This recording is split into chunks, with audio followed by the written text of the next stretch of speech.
Hello, ladies and gentlemen, and a very warm welcome to beautiful Budapest in Hungary for the 2025 WDF World Masters. I'm Anthony Dundas. I'll be guiding you through some of the matches on our live streaming board this afternoon. Well, this afternoon if you're watching in the UK, it's still morning here in Hungary. This being played at the Gerevich Aladar National Sports Hall in the shadow of the Puskás Stadium here in Budapest. And the first match that I will be reporting on is these two young ladies here, Spain's Tamara Carcelin and a familiar face to many, the former two-time champion of the world, Mikuru Suzuki.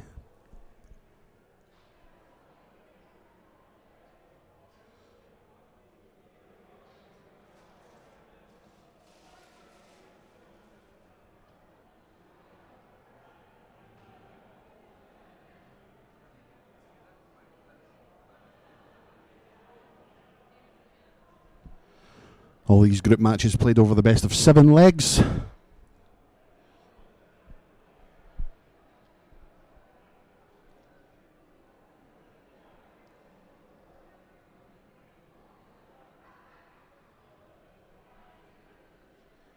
And so far in this group,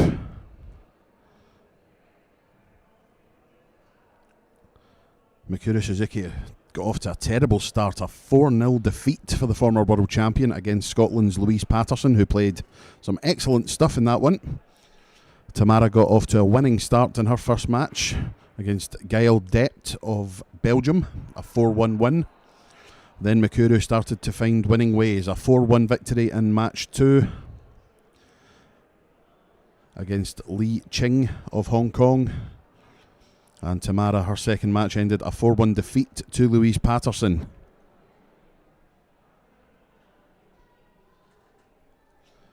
Board 21, a group of 5 ladies. Some groups have 5 players, some groups have only 4. The groups with 4 rapidly moving towards their conclusion.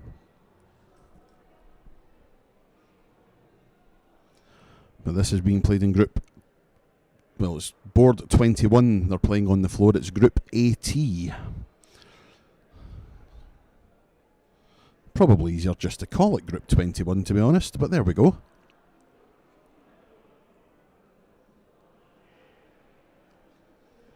And it's double 16 for Tamara for the first leg.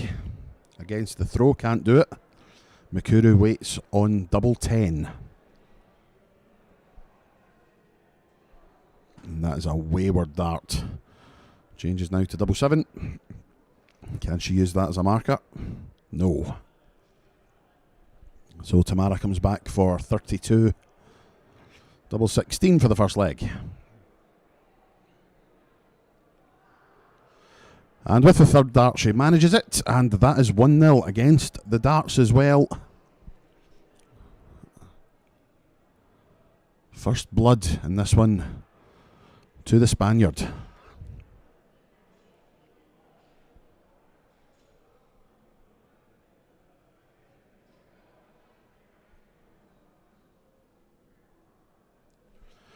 I did speak to Louise Patterson a little bit earlier on after her match with Mikuru, and Louise said that the story of the match was a lot of missed doubles by Mikuru.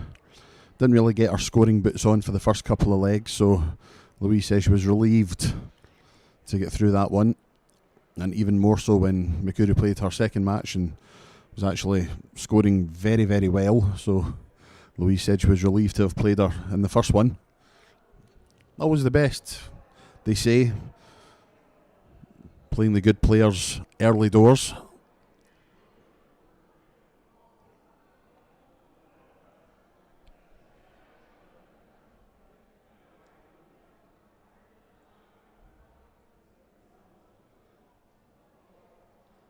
A lot of these players have been here in Budapest for nearly a week already. A couple of Hungarian tournaments. a gold ranked and a silver ranked. And then on Monday and Tuesday we had the pairs and the mixed triples.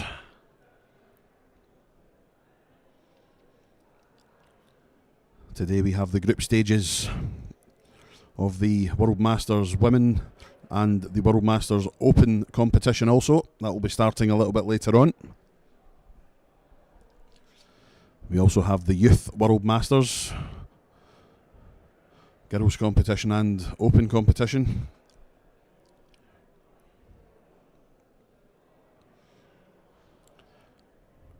Then on Friday, the WDF World Open will take centre stage as Mikuru Suzuki fires at double 16 and hits the double 7 she wanted in the previous leg. Tamara back in 1-4-2, can't finish this time. Gives Mikuru another chance to take out leg 2, double 9. Single 1 then for double 4. Double 4 it is. To restore parity. Oh, that's wild. Grasping at the shoulder there, maybe in a little bit of pain is Mikuru. But it gives Tamara another chance to take a 2-0 lead. Can't do it this time.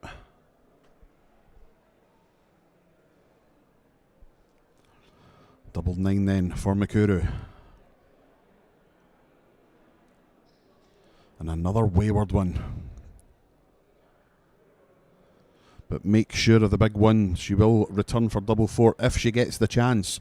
Tamara lingering on 56. There's the 16, so it's tops for a 2-0 lead. And that is that. Lovely finishing from Tamara Carcelin.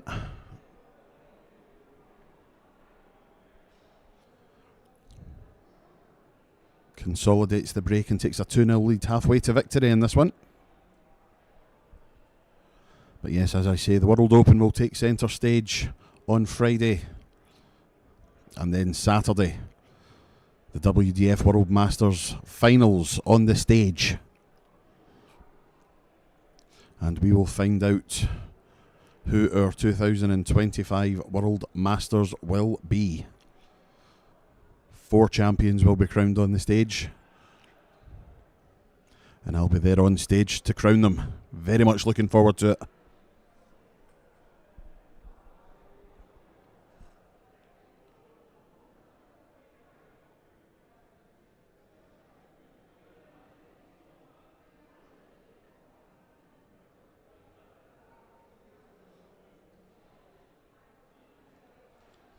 Well, Tamara started this leg well, 1-2-5, and has got progressively worse as the leg's gone on. Scores of 60 and 25. Mikuru has gone 68-100, 68-100. Not bad at all. Seems to be that Mikuru is scoring well, but it's her finishing letting her down at the moment.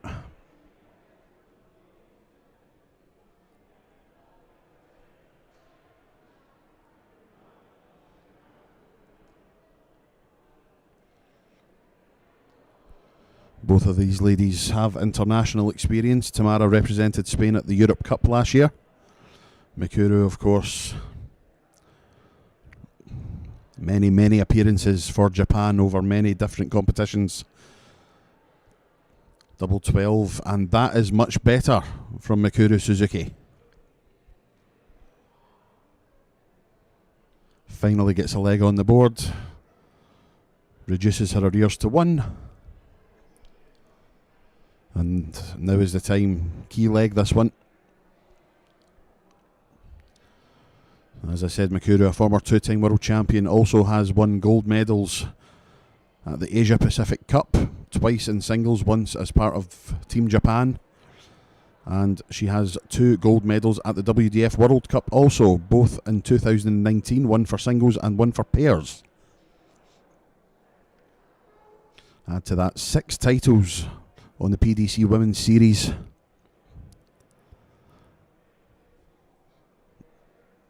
And plenty of world ranking titles. Also a former West Japan Cup champion, 3 times the Hong Kong Open champion,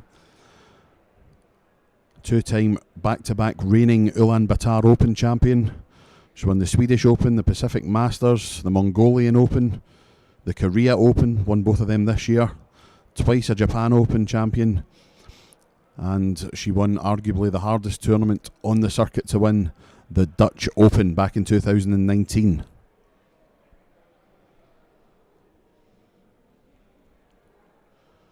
Entries at the Dutch Open always astronomical,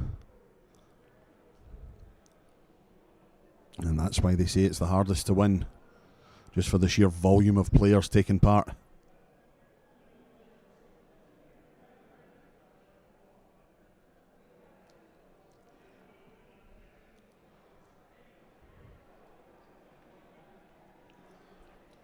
Suzuki will be first to the finish here. Leaves herself a 2-darter, so Tamara needs to apply the pressure now.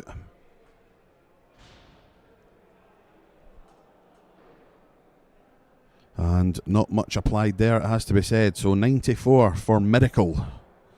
And there's the treble. Can she have another 2-dart finish? Not this time, but double 10 remains. She'll take it in 3. She won't mind that at all. But not to be. Just maybe took herself out of her rhythm when she coughed there. But she will be back for another chance. This time it will be at double 5. Unless she decides to split it. But knowing Mikuru, she should go straight for it. Double 5 then. Single 1 for double 2. Treble 1 for double 1. That'll do. She'll take that. Not to be, unfortunately, for Mikuru. So Tamara, 1, 2, 4. Treble 18. Leaves the bullseye. Well, that's landed in the Danube. Double 1 then for Mikuru. Good marker if she can use it.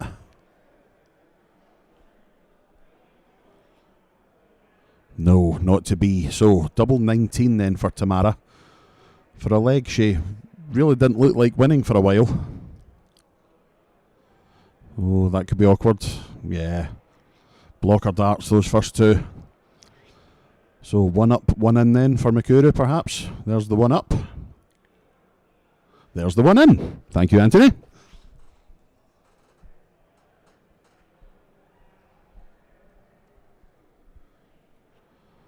Effectively a best of 3 from here on in. The score's level at 2 apiece.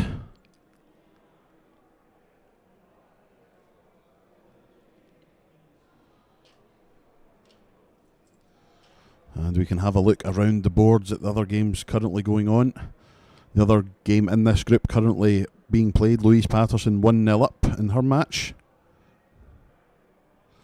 Mayumi Uchi currently playing against the USA's Sally Kelly, leading 1-0.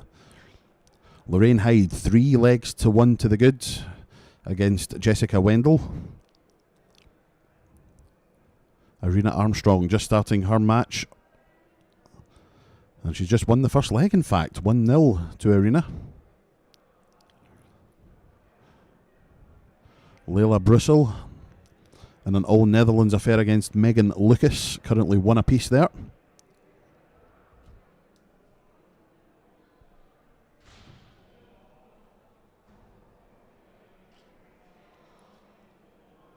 Jitka Cizarzheva of the Czech Republic, Czechia, whichever you would like to call it. Not sure which is the correct one. I think it's Czechia. But she is 1-0 up on Chelsea Sander of Belgium. And what could be a great match on board 20 at the moment, Emin Dursun of Turkey against Ramona Eriksson of Norway. 2 very talented players there.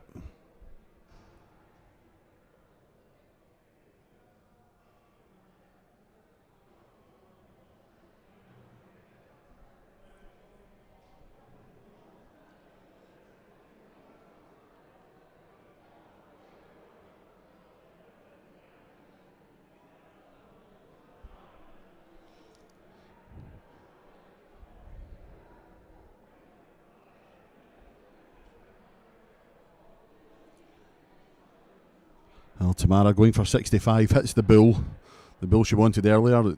landed nowhere near. It's always the way. Hits the 7, misses the double 4. So Mikuru with a chance at 114. And she is more than capable of this. Not to be this time. But a great setup dart there, that treble. That will give Tamara something to think about here. She's on double 4 for a 3-2 lead against the twice world champion. Double 2. No. So Mikuru with a chance to take the lead for the first time in the match. Double 4.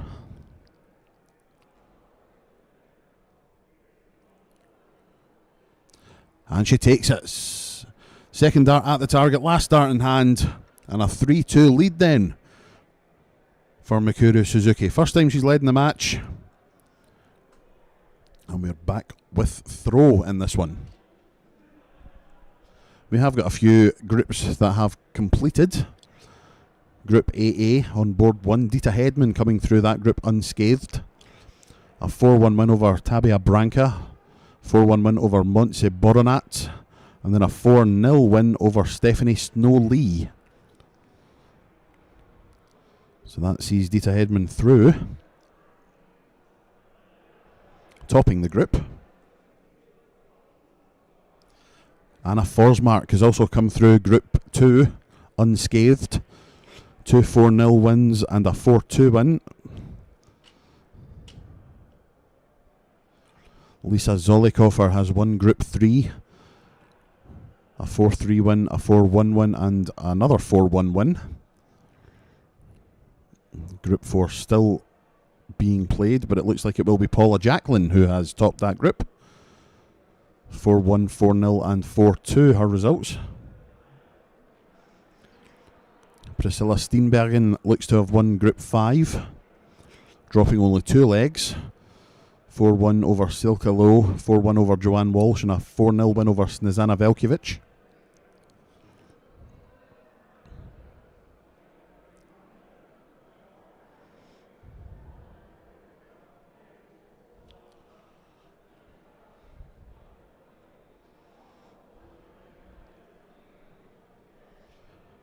Mikuru well in front in this one.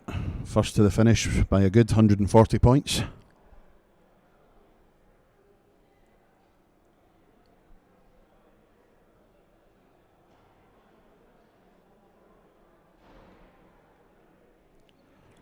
And Tamara can do nothing. No pressure applied. So 56 then for Suzuki for the win. 20 for double 18. Double 9. But she will be back. Tamara back in 257. Needs a big score.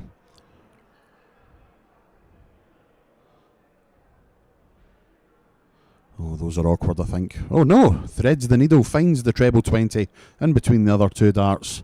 Brings herself down to a finish, but in vain, as Mikuru Suzuki grounds out a 4-2 victory. Coming back from behind to take the win.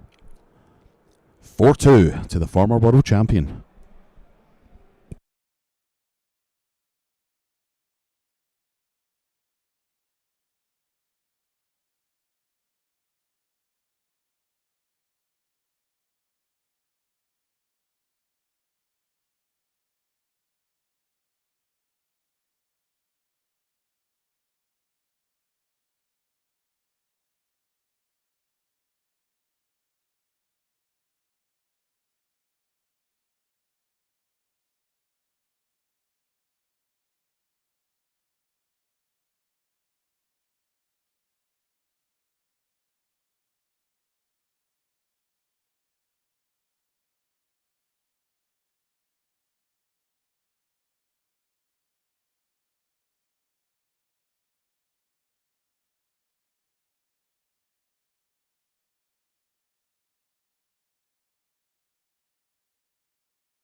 Well, ladies and gentlemen, we're back with our next match, and it comes from Group AQ, and it is from the Netherlands, Lorena Rietbergen, taking on from Iceland, Nadia Osk Jonsdottir.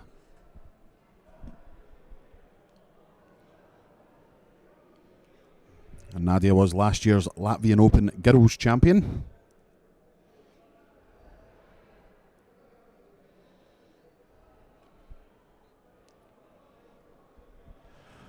And Lorena has made the transition from youth player to ladies player quite effortlessly, to be honest. Former Dutch Open, German Open, Luxembourg Open, Girls Champion. And in the past couple of years has racked up the ranking tournament wins. Last year she won the Antwerp Open, the Finnish Masters, the Finnish Open, the Italian Grand Masters and the Malta Open. This year, she has added the Belfry Open, the Catalonia Open, the FCD Anniversary Open, the Hungarian Masters, and the Iceland Open, and the Romanian Classic to her CV. The Hungarian Masters, of course, played a few days ago. If memory serves, she was also part of the winning team in the pairs this week and in the mixed triples. That was alongside Roby John Rodriguez and Brian Rahman. Using the loaf there, she had 10 left, 1 dart in hand, so hits the 2 to leave double 4 with Nadia back on 200 odds, 203 to be exact, and pays dividends. First leg goes in Lorena's favour. A hold of throw and a good start.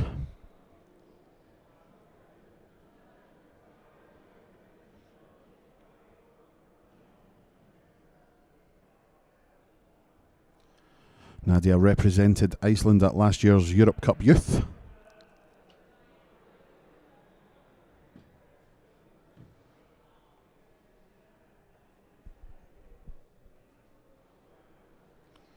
Where she reached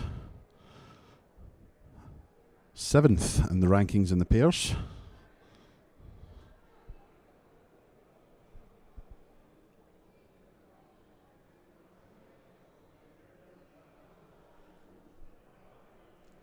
As I say, this game coming from Group AQ, where all players have so far played 2 matches. Lorena unbeaten, she's won both her games. Nadia has won 1 of her 2.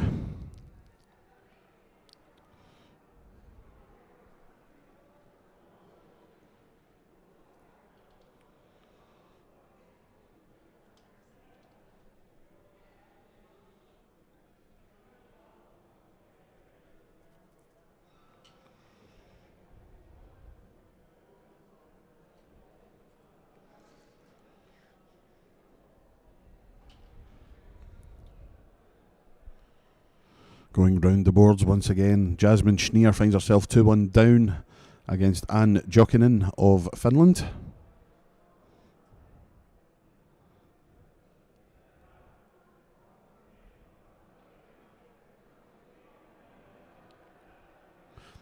Louise Patterson 3-1 up in her match against Gael Dept.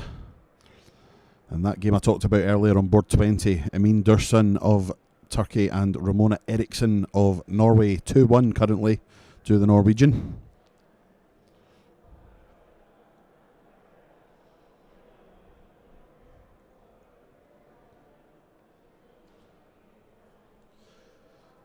Veronica Ihash, one of Hungary's own, currently 2-0 up in her match with Josephine Koop.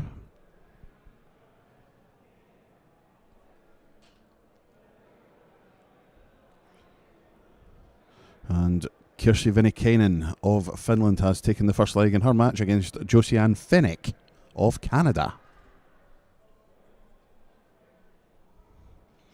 Well, Nadia a bit all over the place there. She's left herself 35.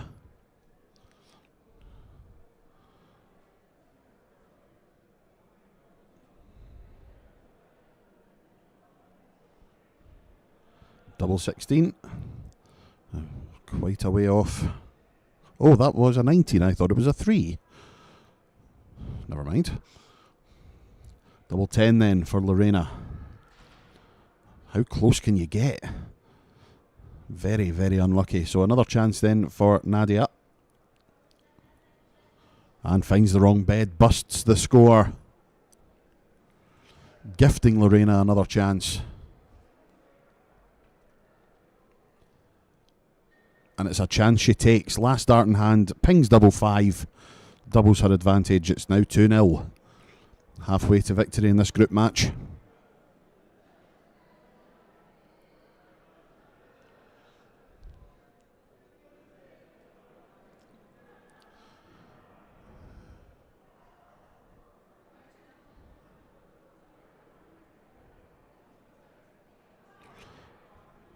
We will be starting the World Masters Open competition roughly the next 20 minutes or so.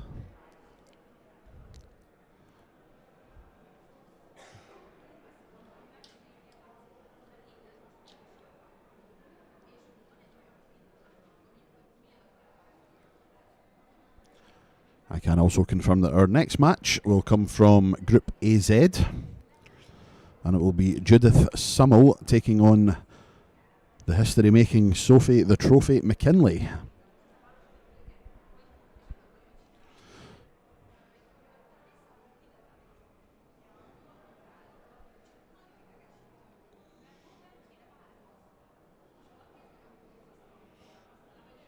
Sophie, of course, set the darting world alight at last year's Lakeside World Championship, reaching the final of both the Girls World Championship and the Ladies World Championship, as Lorena Rietbergen pings out 80 for a 15 dart leg to take a 3-0 lead.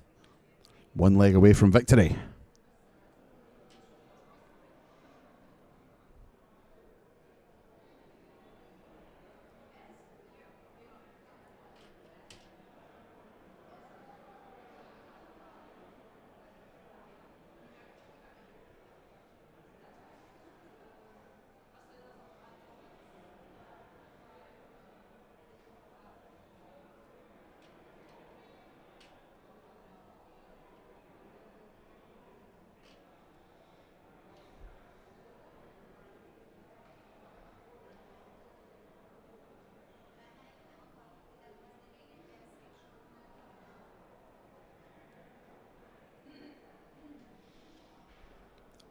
Well, it is Lorena in complete control of this leg, and indeed the match. Scores of 41, 140 and 42. Enough to have a commanding lead here. Steady 60 then. Nadia has had scores of 45, 24, 41 and 41. Finally finds the treble 20. Closes the gap ever so slightly, but she was 42 points behind, plus these from Lorena. She has left herself a bogey number though, but Nadia cannot capitalise on that, can't leave a finish of her own. So Lorena has plenty of time to set up, but wayward darts into the treble 5, only 50. She will return for 116 as Nadia is now practising her doubles by the looks of things. I know I can hit double 5, so I'll go for ones now. But Lorena 116, double 18 for a 116 for the match. Not to be, she will return.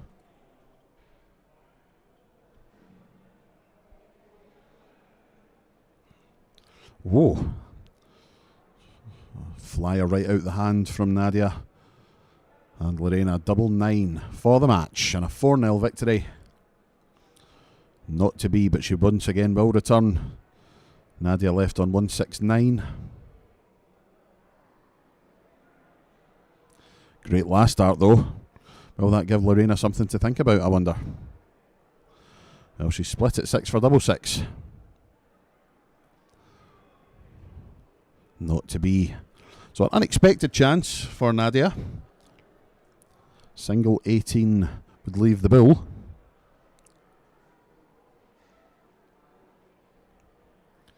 Or that would leave double 4. Why not? You see, you should have thrown that last 1 second, and then you would have had a dart at the bull. Never mind. Back to double six then. And the second dart finds its way into the double six bed, and Lorena Riedbergen closes out a 4-0 victory.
Welcome back, ladies and gentlemen, to our next match here at the live streaming board at the 2025 WDF World Masters, focusing on the women's competition at the moment. And this match features from Catalonia Judith Siml and Scotland's Sophie McKinley.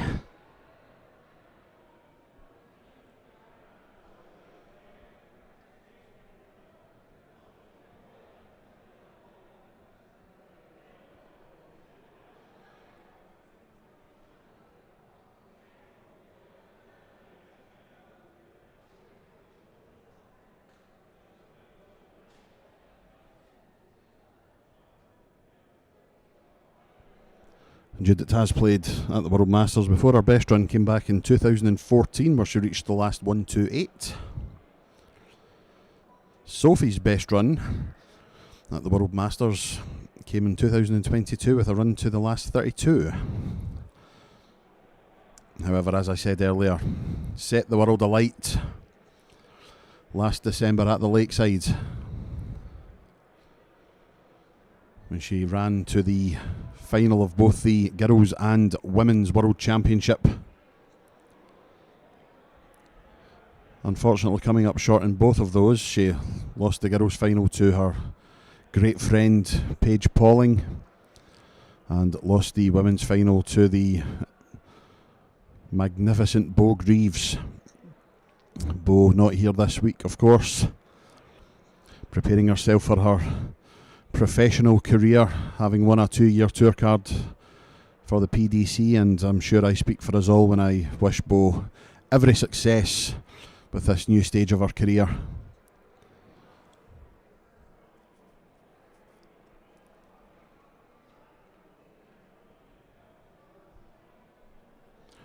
But back to the match at hand, and Sophie McKinley. I had a word with Sophie this morning when she first arrived in the venue. She was telling me she wasn't playing great. Then I spoke to her again after her first match and went, yeah, I played well there. I was like, yep, told you. Never lasts long.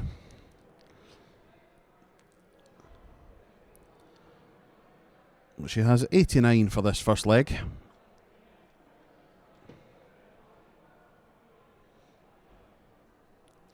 Single 20 would leave the bull, treble 20 would leave double 5. It's going to be the bull for the first leg. Finds her way down into the small 2. So Judith has a chance at 84. Treble 20 would have left double 12. It's now 14 bull. Bullseye. About the same distance away as Sophie was with her dart at the bull. But 8 for tops for Sophie for the first leg. Double 10 then. Oh my God, she says. And indeed. But another chance for Judith. Did go, I'm assuming, for the 19 to leave double 8, but instead that's 7 for double 14.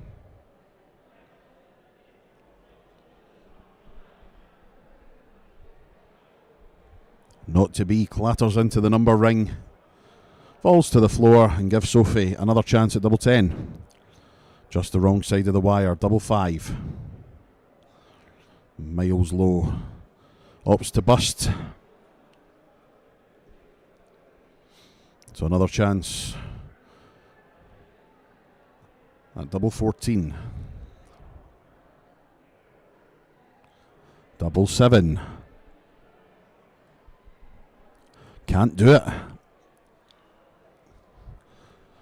Yet another chance then for Sophie at double 10. This time she makes sure. Not the greatest leg either of these ladies have ever played, but Sophie will just be relieved that she's managed to close it out. Holds her throw, takes a 1-0 lead. But this is better from Judith. Nice ton to start off.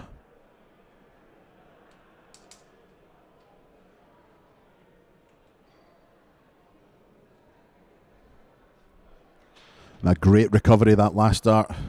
Very unfortunate the first two, just finding the wrong side of the wire, landing in the 1. But a great cover shot, treble 19. And this is good scoring again. Back-to-back tons at the start of this second leg.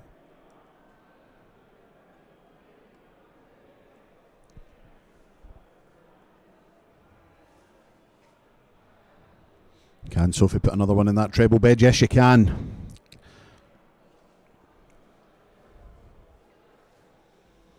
One point separating these ladies in this leg.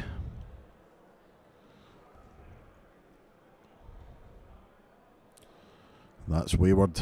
Last one finding the 5. So a glimmer of hope for Sophie to possibly put a bit of daylight in between the two, but again with the cover shooting, great treble 19. It's not a massive lead, but she is in front.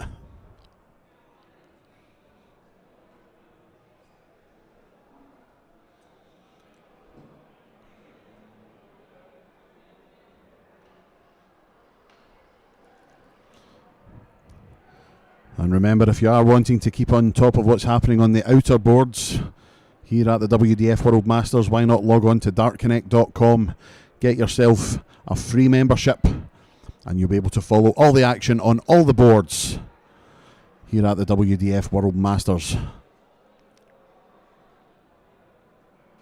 I will, of course, do my best to keep you updated with what's happening on the outside boards as best I can.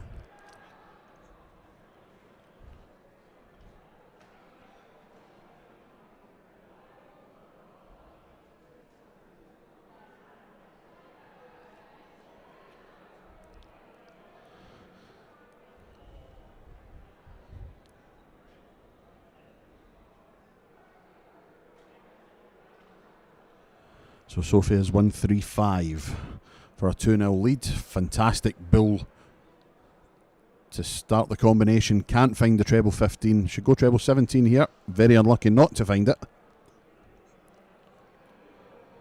So Judith 114, treble 20, single 14 tops. It'll be treble 18 for tops now. Oh, why not?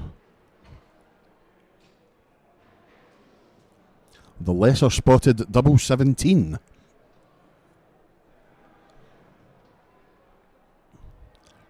No, unlucky. That's Sophie then on 66. Plenty of options for this, but goes the conventional treble 10 for double 18 route.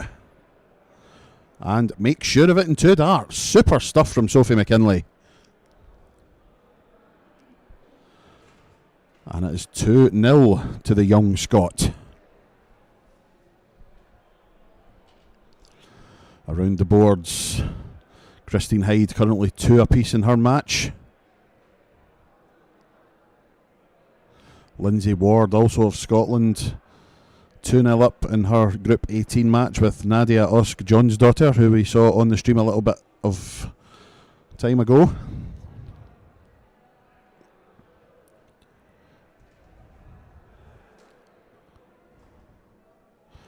Hallie Camp of Canada, currently 3 apiece with Emilia Tokic-Barsi of Hungary.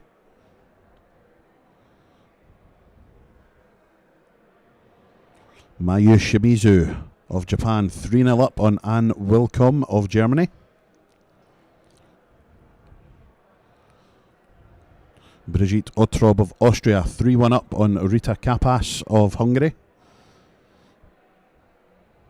Tanya Messner, 2-1 lead in her match against Fanny Ross. And Sheila Morris has taken the first leg in her match against Catherine Huss. All happening on the live darts page on Dart Connect. Get yourself signed up, click on WDF, find the World Masters, and you'll be able to follow all the action. Currently happening on 16, no it's not, it's happening on 32 of our boards.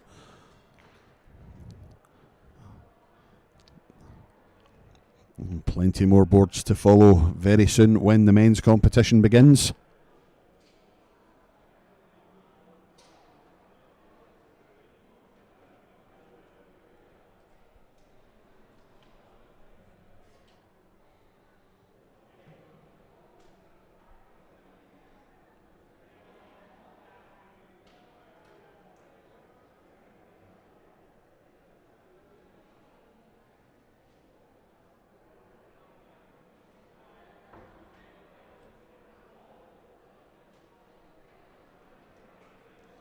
So it is Sophie first to the finish in this leg.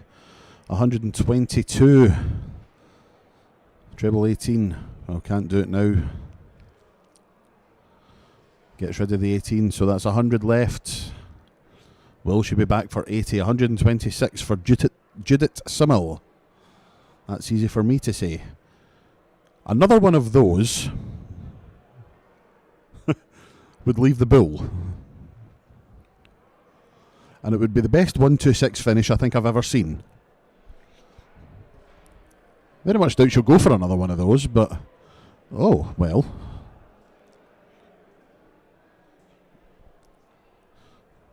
Well, she's left 50 anyway. Scores 38 with 2 darts instead of the 1. But Sophie, another one of those, leaves tops for a 3-0 lead. Not to be. So, is it 10 for tops or 18 for double 16? It's 4 for double 23.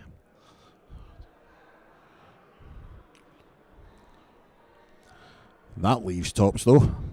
To get a leg on the board? No. That would have been a break back as well. But 2 10s then for Sophie. To go one away from victory. Double 5. No.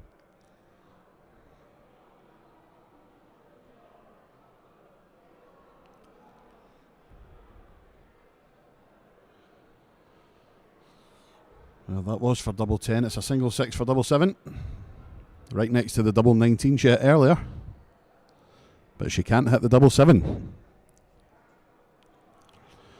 Back to Sophie then. Big 1 for double 2. Madhouse for a 3-0 lead. You can see the frustration starting to build a little bit. Judith then single 3 leaves double 2. Up a bit. Not quite. So back to Sophie. Once again with 5 left. Make sure of the 1. Double 2. And back to the madhouse yet again. And this time she has marooned herself on the madhouse. Back comes Judith for double 2.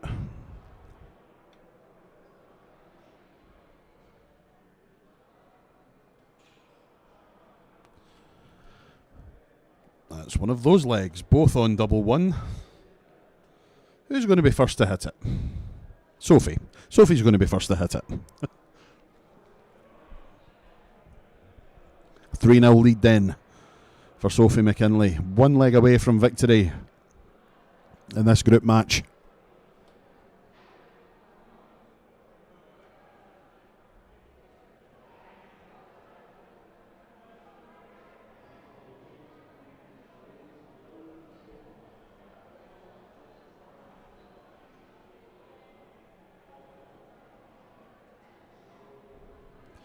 Good turn start from Sophie in this 4th leg.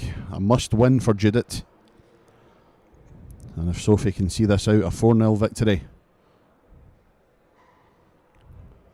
Very helpful should leg difference come into it at the end.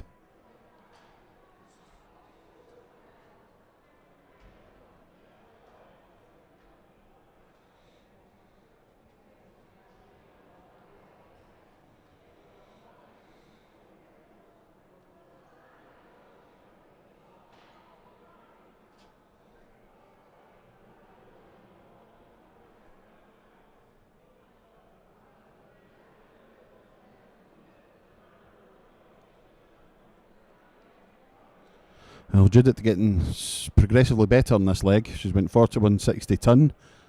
Sophie has gone 24 ton. So only 23 points separating them at this point.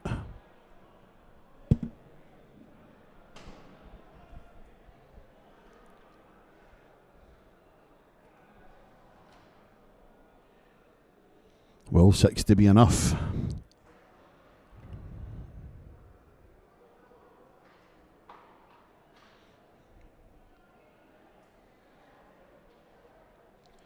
Great last start finding the treble. Not in a finish yet, but under 200. So Judith Siml needs a treble here. Not that one though.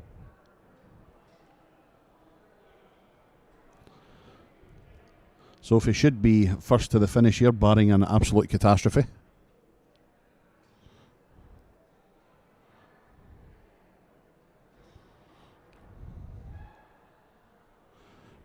That was an absolute catastrophe. Sophie, what have you done?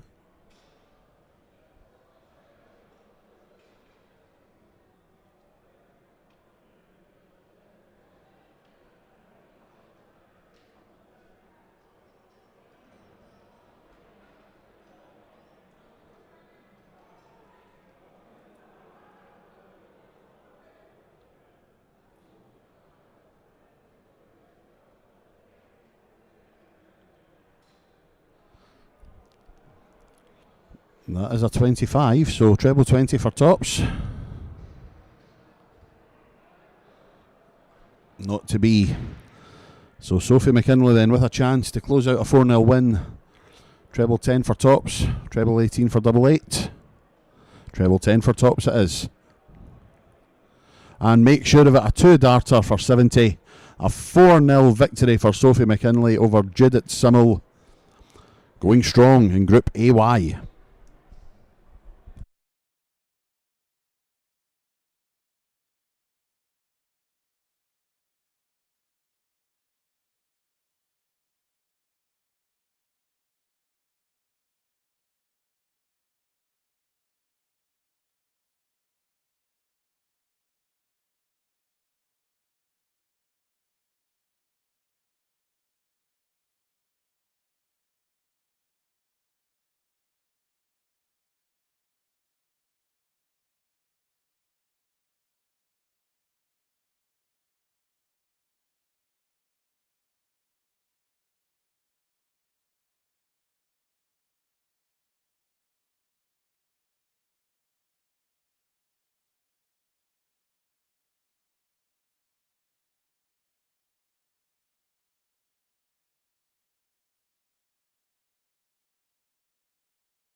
Welcome back, ladies and gentlemen. Welcome back to glorious Budapest, and welcome back to the 2025 WDF World Masters. And the Open competition has finally got up and running.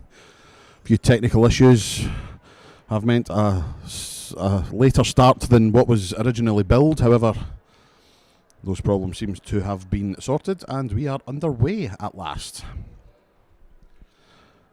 And this is the first of our streamed matches in the Open competition, as Croatia's Daniel Bartoic takes on the big man, Jimmy Vansky, of the Netherlands, of course. Jimmy, of course, the more well-known face in this match. However, Daniel, a great player also, a former semi-finalist at the Croatian Open back in 2023.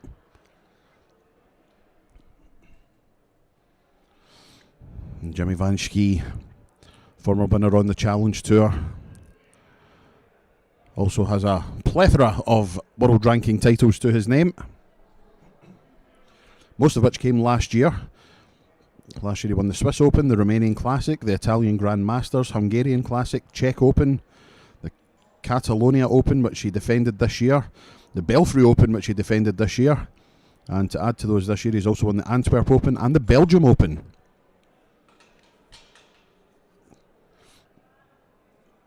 Set the world alight, really, the darting world, with his performances at the Modus Super Series. Really thrust him into the limelight as a dart player, and he followed that up with some, as I say, some fantastic world ranking titles.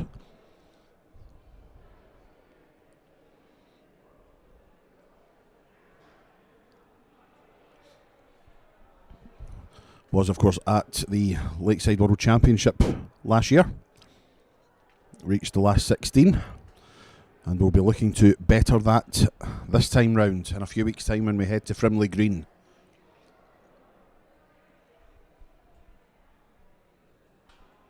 After this weekend, we will know the full lineups for all of our Lakeside World Championships.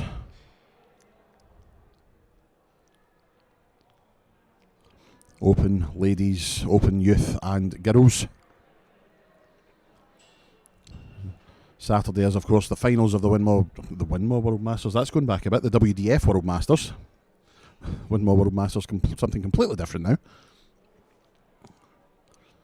Too used to it. But yes, Saturday will be the finals of the WDF World Masters, and then Sunday will be the qualifiers for the Lakeside World Championship. And we look forward to seeing who will be in the draw, and indeed who will play who. But back to the here and now, and it is Bartoic with Bull, and he's took it. Excellent 89 finish.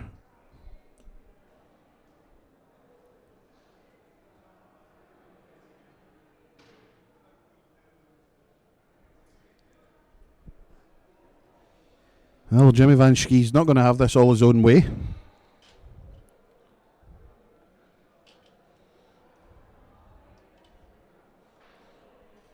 Jimmy not averaging his usual high averages for the man who's quite high up stature wise, only averaging 75 at the end of that first leg, dropped down to 74 now,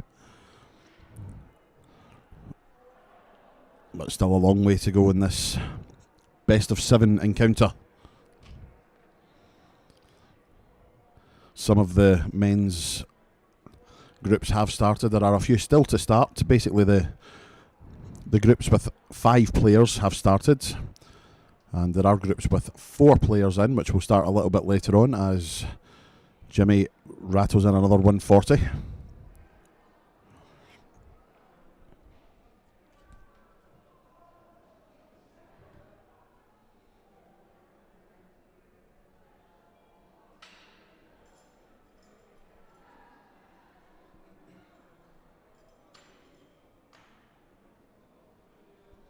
Can he fill it? Well, he won't fill it because I've just looked and he's on 205. That's 10 out of 10 for observation, Anthony.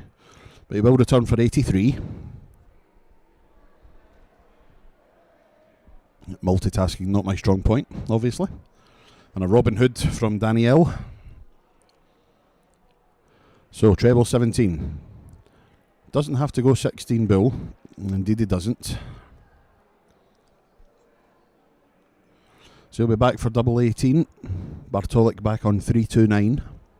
A lot of work for him to do.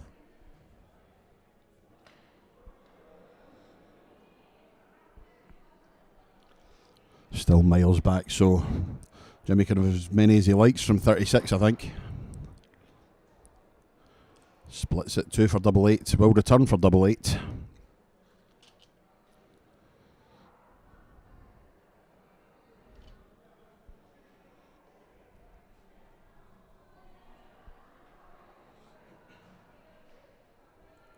Needs a treble here to leave himself on a finish.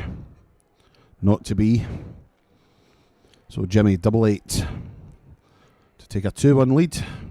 Make sure of it with the first start. Holds his throw and leads 2-1. All happening out on the floorboards also. Jeff Smith currently leading Marvin Kraft by a leg to nil. Neil Duff and Alexandru Stoyan have just begun their match. Johan Engström 1-0 up over Patrick Tringler. Marco Cantelli is 1-1 with Nemeth Sabolks. Haruki Muramatsu, a familiar name to darts fans, has graced the Ali Pali stage.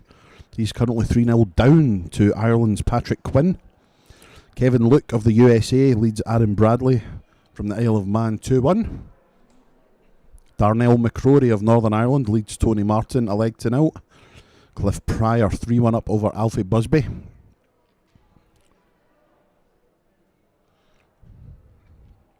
Sebring Geibels and Braden Campbell currently locked at 2 apiece. Corny Grunewald and Karsten Hoffman 2-2. Glenn Parsons of Scotland is 1 down to Mario Pilipovic. And a match that would have been a fantastic youth tie a year or two ago. Jensen Walker currently leading Archie Self by 3 legs to 2. Laszlo Kadar leads an all-Romanian affair against Marika Lucien 2-1. Stuart Wares 3-0 up on Philip Van Gass. Martin Turner 3-1 up. David Pallett 2-1 up. Ariane Conterman is currently 2 apiece. Francois Schweyen is 2-1 up on his Egyptian opponent. Darren Johnson leads 2-1. Liam Mendel Lawrence leads 3-1.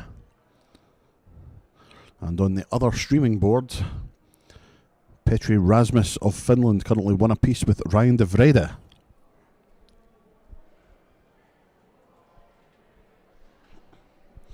Normally I would say get yourself onto Dart Connect, you can follow all the action, but the last time I did that, Dart Connect went down, so I'm not going to bother.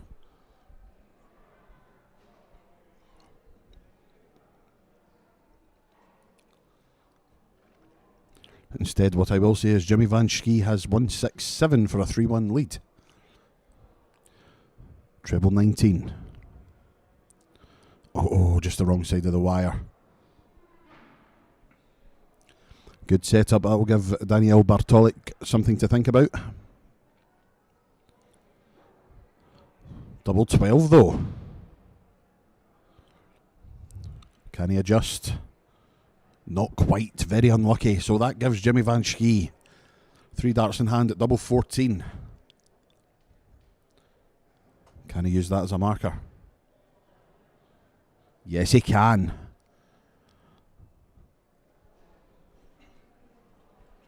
A break of throw from Big Jimmy.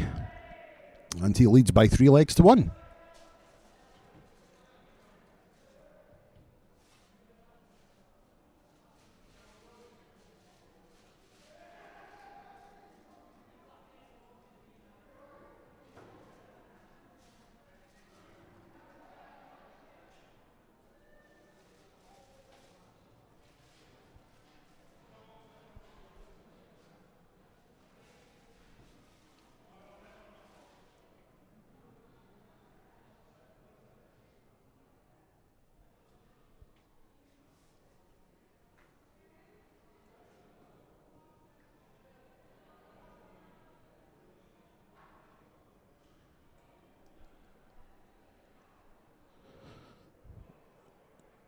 Jimmy has a slight lead in this leg, 41 points plus these. But Daniel Bartoic sticking to his task here. Hasn't disgraced himself at all. Just so happens that Jimmy has pushed up the gears in the past couple of legs. And Daniel still finding the trebles, so not completely adrift, but a big score here from Jimmy would possibly be the icing on the cake. And sure enough, 80 to go next time he's back, so a 2 treble visit required. And it's not going to happen this time. So Jimmy Vansky, 3 darts in hand for 80, treble 20, double 10. Another single 20. Leaves tops. But he will return. Daniel back on 2-5-2. And now he finds the trebles. Is this too little too late? Just make sure you leave yourself on a finish. And yes, he has. A timely turn to leave the finish, but tops for Jimmy. 2 10s now. And no, he can't do it. The finish line in sight, and Jimmy faltering ever so slightly, giving Daniel Bartoic a chance at 1-5-2. Shots on, another one of those. Yes, double 16 for a roof raiser. Oh, hello! Good grief, what a finish. I'm just out of camera shot there. A show of appreciation from Jimmy Vansky, offering the fist bump. And quite rightly so. What a fantastic 1-5-2 from absolutely nowhere, it seems. Superb stuff. Can he follow it in now? Only steady 60. So Jimmy needs to put the missed doubles of the last leg behind him.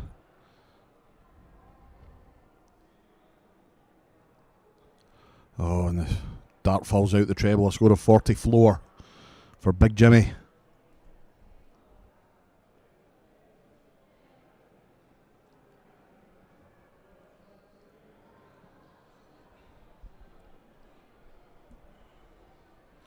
Stands at over 2 metres tall, does Jimmy Vansky.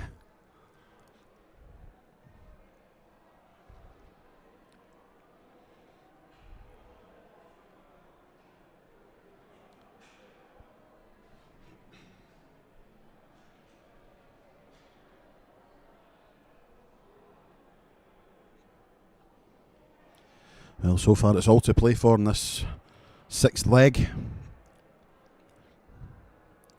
Jimmy needs trebles, or we could be going to a decider.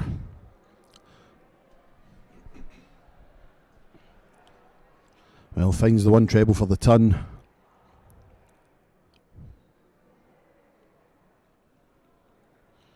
$59 points in front before these darts were thrown.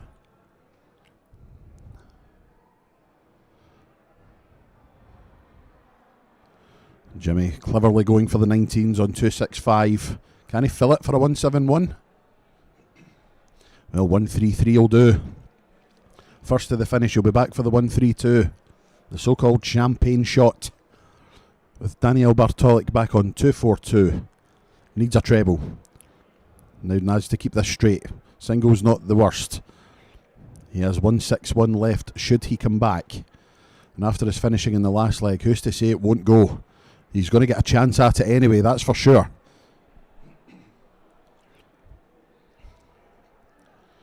So, after the heroics of the 1-5-2 in the last leg, can he follow up with a 1-6-1 to take us to a decider? Not to be on this occasion.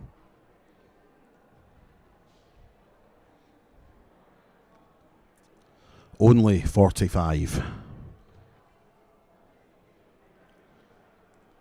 80 then for Jimmy. Another one of those carbon copy of the last leg when he had 80 left and couldn't see it out.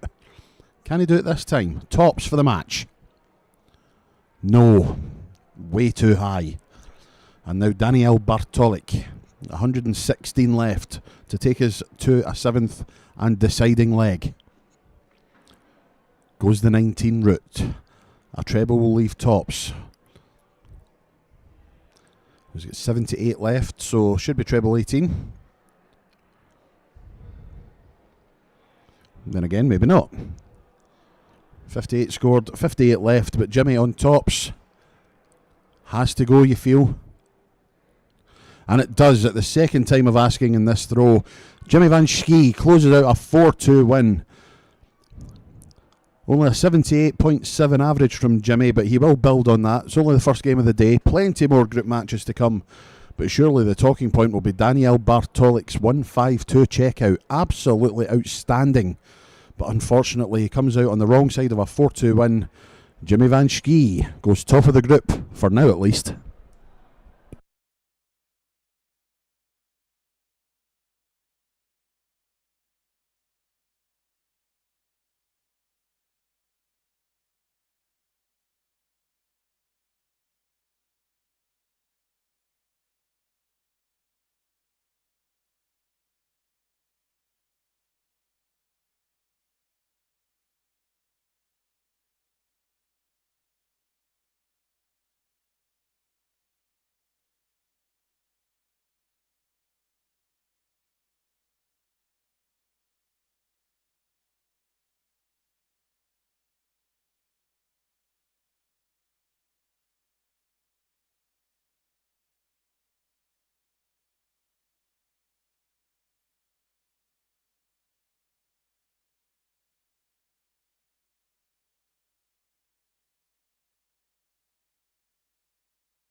Welcome back to the action, ladies and gentlemen, here at the WDF World Masters of 2025.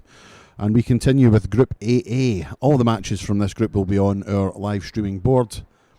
And it's the other two players in the group, Kilian Perales of Catalonia and Belgium's Mike Hermans. Coming to the end of the first leg in this one.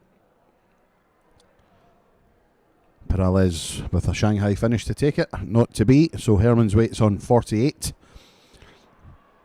having started the leg 135, 180 ton. Can he take the first leg? Yes, he can. Fantastic 14 dart leg from the Belgian.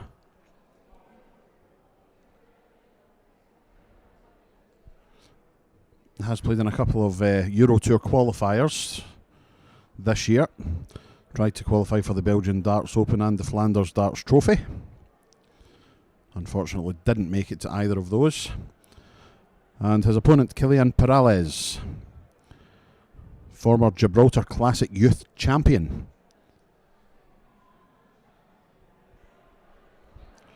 Has played at the World Masters before, back in 2022.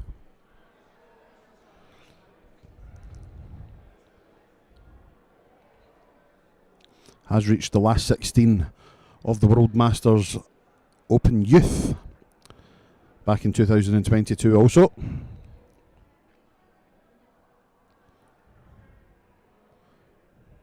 Reached the last 16 of the Catalonia Open this year. And also represented Catalonia at the WDF World Cup a couple of years ago.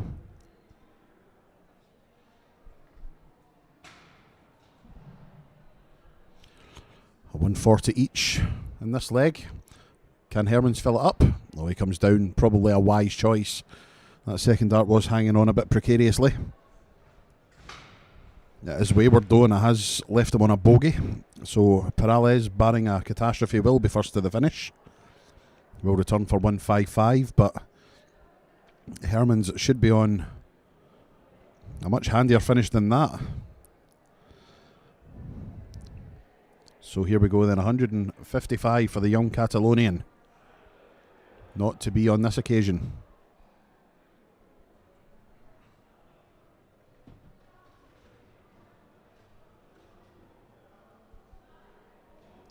Should come down now for the 17s. 75 left.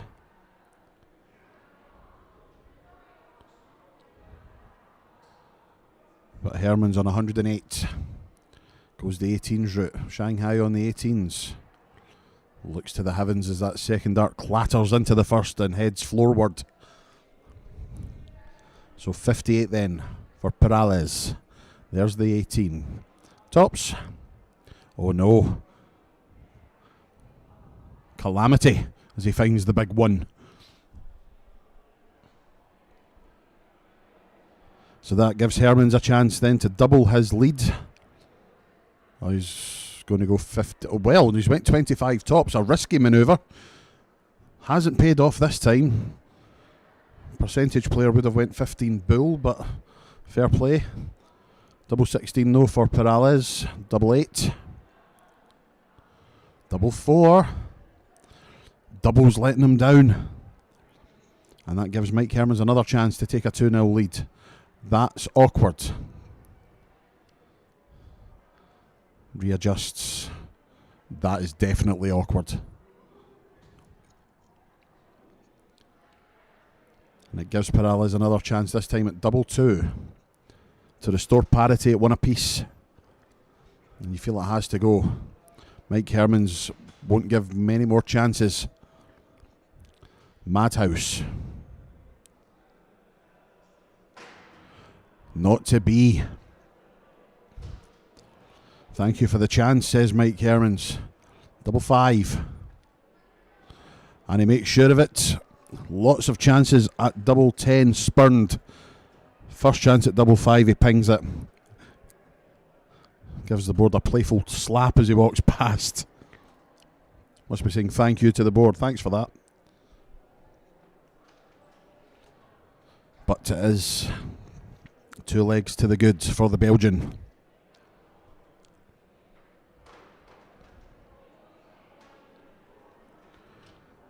Mike Hermans will not be going far.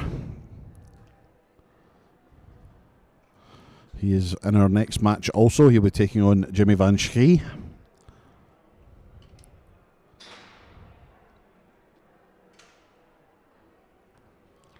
And that will be us halfway through this group. 4 players in the group, so only 6 matches to play.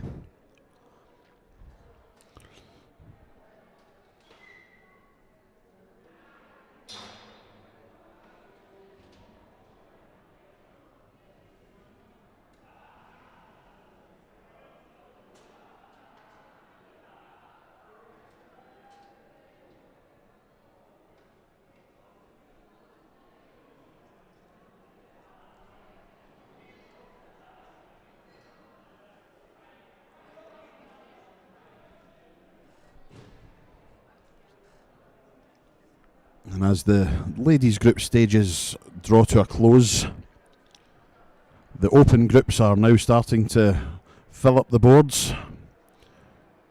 Benjamin Pratnimer throwing on board 1, currently 3-all in his match with Maciek Luszak.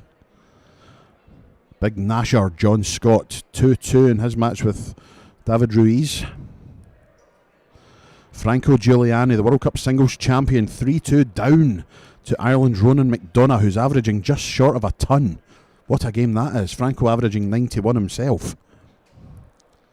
James Beaton currently 3-0 up on Dmitry Rogov.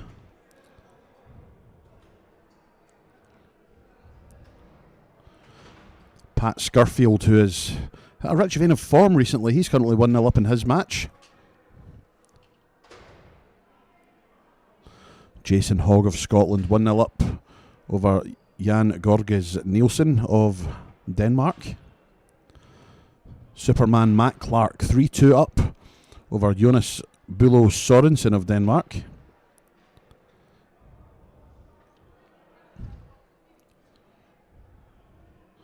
Tony Martin and Darnell McCrory currently 3 apiece in a deciding leg for that one. David Fathom has taken a 1-0 lead over Ken Huang. Jeff Heath 3-2 up on Andreas Toft Jorgensen. And we will come back to the scores in a little second as we turn our attention back to Kilian Perales, who has 8-8 for a hold of throw and to reduce his arrears to 1. His doubling has not been good in this game, and so it continues. Just takes a step back, recomposes. Can he find that red bit? No he can't. Mike Hermans then 114 points away from a 3-0 lead. I can confirm Darnell McCrory has won that marathon match with Tony Martin 4-3 as a Shanghai in the 19s. What a finish that would have been. But it has opened the door for Perales once again. 8-8 to reduce the gap to 1. And he has arms in the air. Well, I couldn't have done that a while ago. You've done it now, my boy. You have done it now.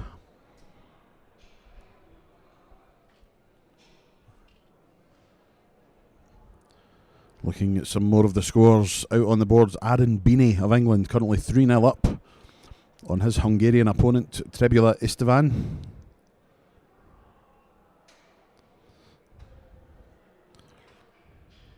And an all-Hungarian affair on the other streaming board as Live Mate takes on Andras Borbeli.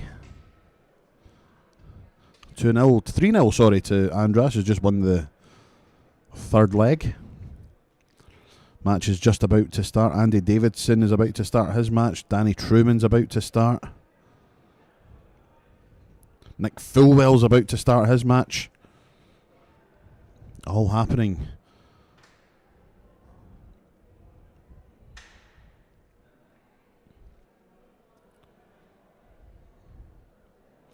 Pat Scurfield has raced into a 3-0 lead. Currently averaging 90.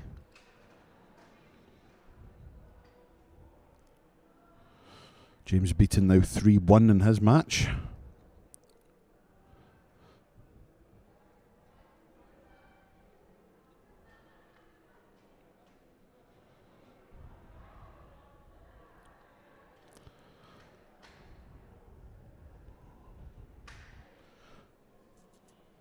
Enrico Skerry of Malta has just taken the second leg in his match with Thor Helmer Johansson. It's 1-1 in that one.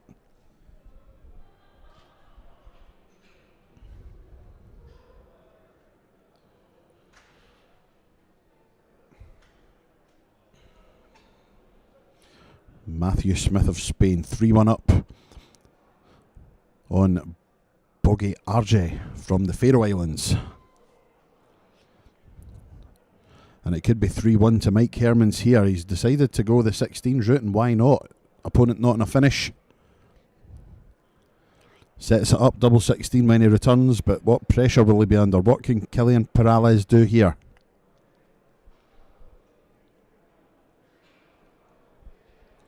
Good cover shooting anyway. Brings it under a ton, but is it too little too late? Can Mike Hermans see this out and make it 3-1? Double 8 has to move over.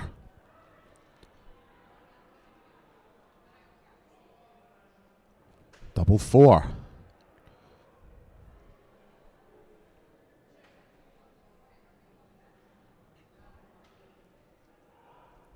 And another chance goes begging. So Kylian Perales, 98 points away from making it 2-2. Double 19, will he go straight for it?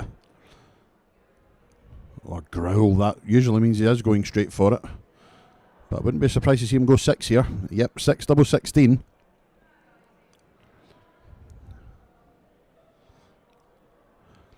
Misses the double by quite a margin. Gives Mike Hermans another chance at 2 4s. Can he use that as a marker? No, double 2. Doubles have deserted him, well and truly. So Perales then. Double 8. Oh, he's found the wrong double.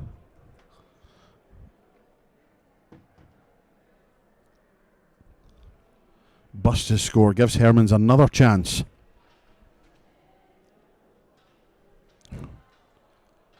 And he goes inside first dart. Doesn't get another shot at it. Welcome back, Kylian Perales, to make it 2-2.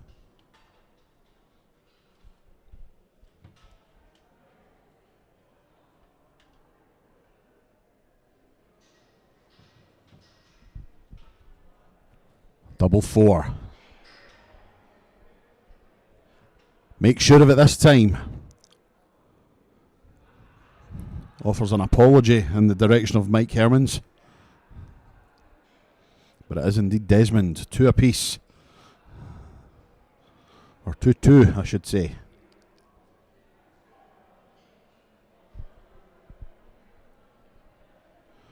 John Scott currently 3-3 in his match with David Ruiz. That will be concluding very shortly. Andy Davidson has taken the first leg of his match with Jonathan Martin of Catalonia. Jason Hogg 3-1 up in his match.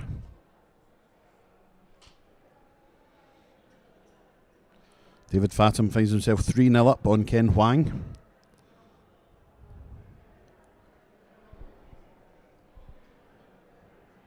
Jose Villamor has just defeated Niels Egard Nielsen 4 legs to 3. Emily Kaufhold has just won a All-American Encounter 4-1. Danny Blom and Matthew Finch currently tied at 3 apiece. And Jamie Hamill of New Zealand has taken the first leg against Liam Mendel Lawrence.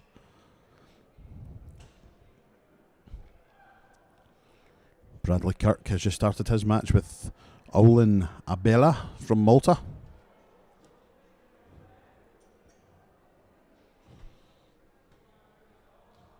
Robbie Phillips of the USA taking on the Finn Kasper Moilanen.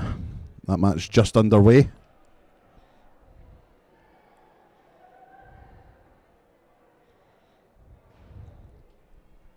Jeff Springer Jr. has taken the first leg in his match with Norway's Christian Wilhelmsen.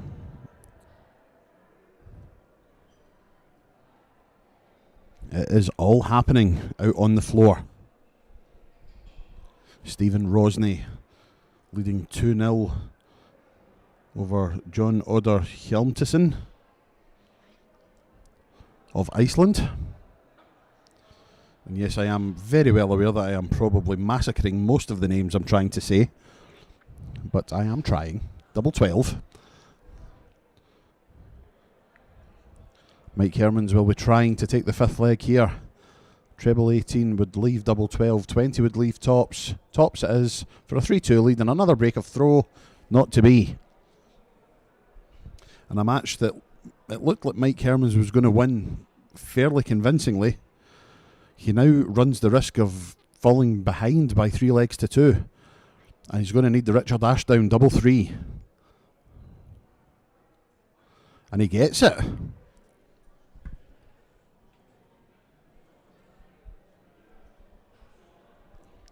I'm sure a lot of people will have saw the the viral clip of Richard, cup of tea in hand, coat draped over the arm, hitting double three with one dart. Let's just say that that's not the first time that's happened. He is renowned for it. Some doubles have names attached to them. James Wade has double 10. Mensur Suljovic has double 14. Richard Ashdown has double 3.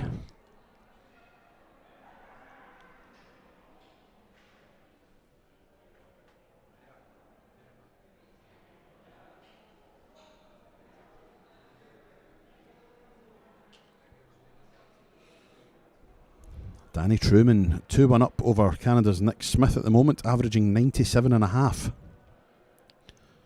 So we're getting some half-decent averages at the moment. A humdinger of a match on board 40, possibly. Roby John Rodriguez taking on Haruki Muramatsu. Haruki won the first leg, currently averaging 107. Dave Pallett has taken the first leg of his match, averaging 115. Frank Bruns of Germany has defeated his American opponent by 4 legs to 1. Bradley Kirk has gone 2-0 up, and Liam Mendel Lawrence has equalised his encounter with Jamie Hamill. It's 1 apiece now.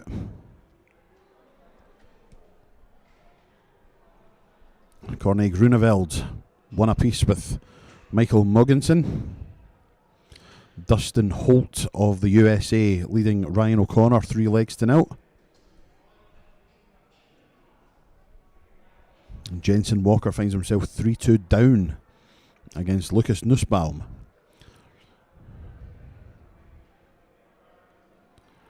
Hallie Camp of Canada has won a match against Giada Macchi of Italy in the women's competition. 4 legs to 1. Norbert Attard of Malta leading Rennie Johansson of Denmark 3-1.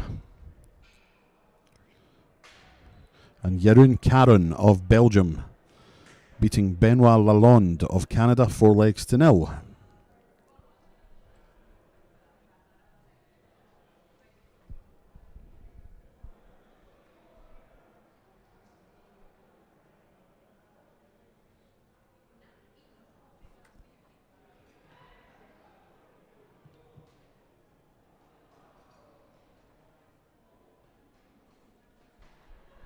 So the big fish then, not going to happen this time. That would have been for the match as well. But Mike Hermans 85 points away from tying it up at 3 apiece and sending us to a decider. Treble 17 it will have to be. Well, at least he's took the 5 off. Not good at all from Mike Hermans, especially when you're in the precarious situation he is, knowing that he has to win this leg. But he is going to come back for 64. That looks a good last start to leave 32. Yes, indeed it is. But 64 for Hermans. He's got 43 left now. Single 3 leaves tops. Wires width away. And now it's match point for Perales. Double 16 for a 4-2 win.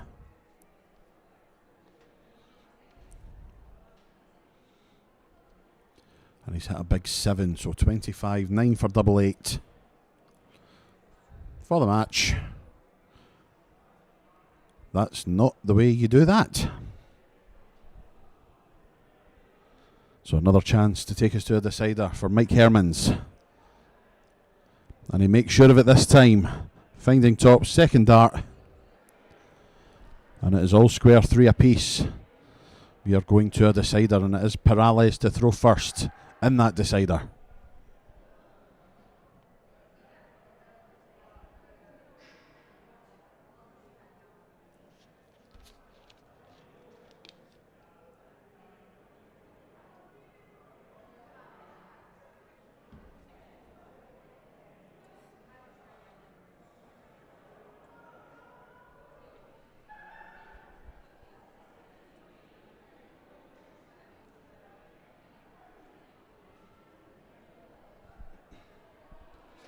Well, it is Perales that's got off to the better start in this leg.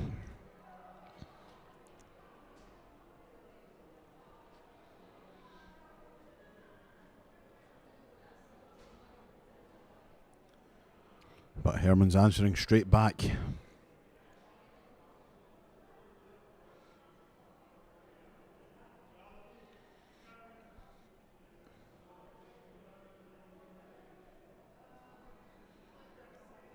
Wayward darts for Perales. Maybe just the tension kicking in, knowing that this is a last leg decider. Neither man throwing the way that they can. But it is their first match of the day, so I'm sure we'll see better things from both men as the group stage continues. As I say, Mike Hermans back on in the next match. Well, he'll take on Jimmy Vansky. But the winner of this leg will take second place in the group. After all, players have played one game.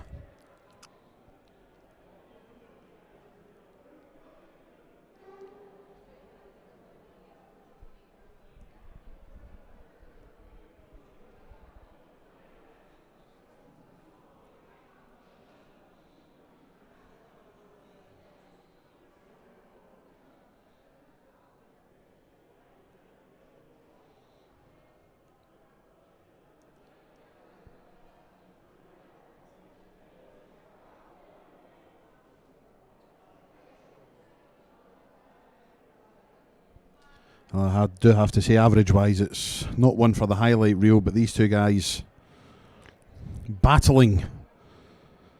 And one of them will emerge a 4-3 winner.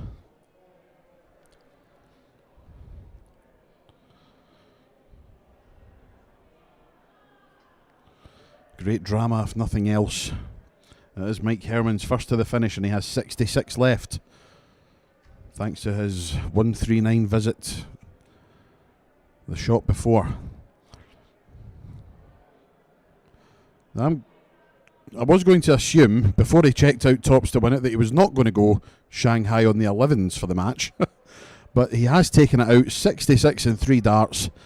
A 4-3 win for Mike Hermans, who, as I say, will not be going far. He'll be back in our next match in a couple of minutes' time as he takes on Jimmy Vansky.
We are back, ladies and gentlemen. The third match of Group AA here at the Open competition at the WDF World Masters. And Jimmy Vansky takes on Mike Hermans.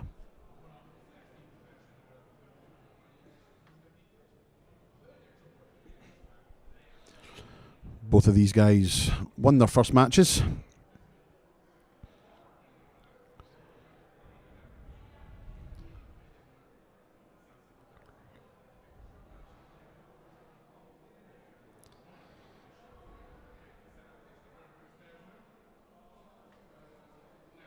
So it is safe to say that a win here for Jimmy Vansky in this match would send him through as one of the qualifiers from the group.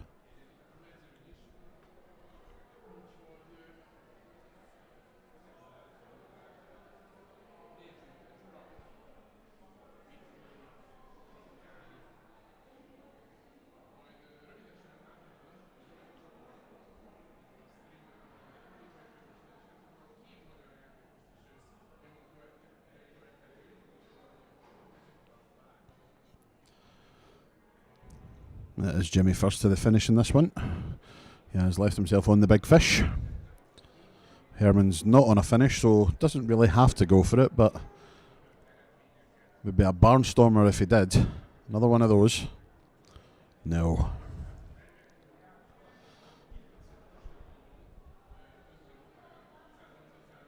Excellent setup though from Jimmy.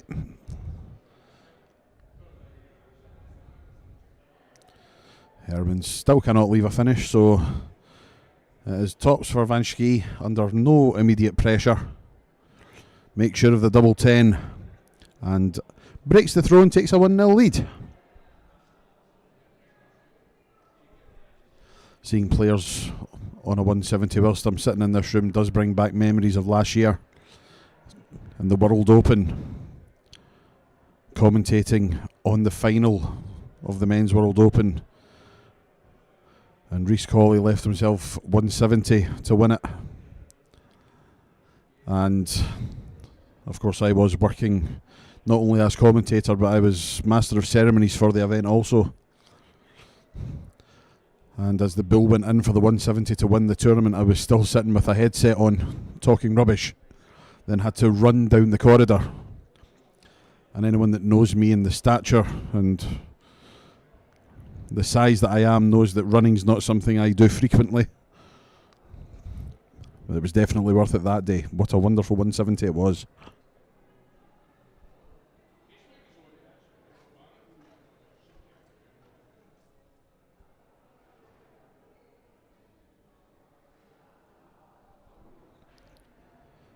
Finding the 19s with fierce regularity.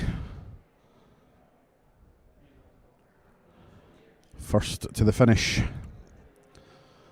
106 left when he returns. Hermans needed to fill it up if he wanted to leave a finish. He won't this time. So a couple of chances for Vansky, and he will need another turn because that first dart, you saw the look in his face. He shook his head as he was getting ready to throw the second dart. First one just hits the board, falls to the floor. Possibly a bit of wire involved. Either way, it's 16 for tops and a 2-0 lead. And again, his finishing just not quite up to scratch at the minute. Playing better in this than he did in his first match, it has to be said. But it is tops for a 2-0 lead. 2 10s. 2 5s. And he looks to the heavens. We know how tall he is, he's not got far to look, but it's given Mike Hermans a chance at 105, treble 18. Should have went 20s there, but he has left himself 50 should he return. Jimmy has left double 2.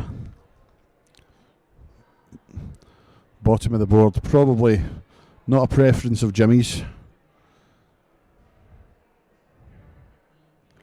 And there you are. A chance gifted to Mike Hermans, a chance that he really should not have had. So it'll either be 10 for tops, 18 for double 16. Or he may go straight for the bull. Nah, 10 for tops. That's a good marker if he can use it. Oh, how close can you get? Nearly sinks to his knees. Quite rightly so, very unlucky.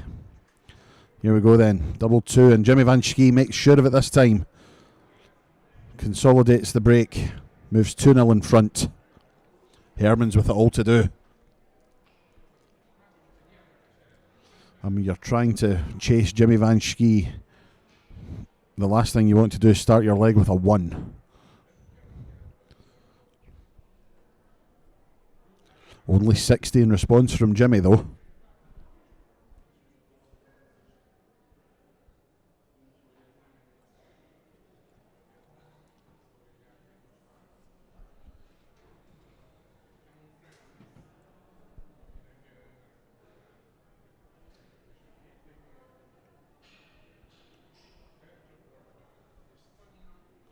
Another dart on the floor from Vansky.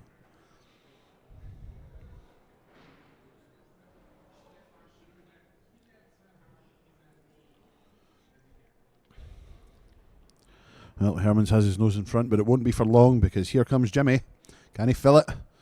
Not quite, but a great turn 40. Puts him back in control of the leg.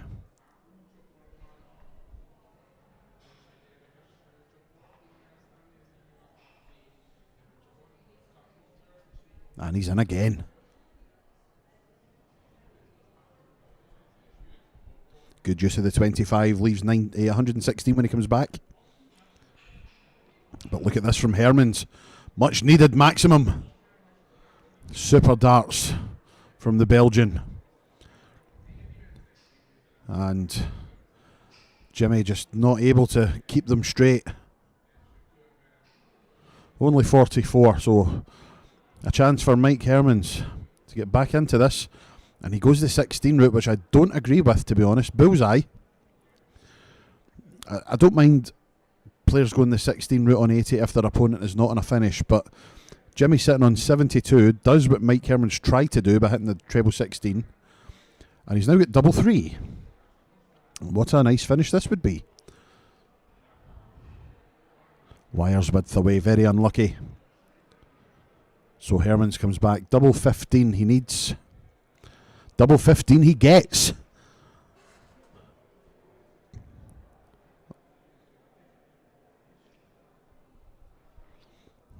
Marker just catching up there.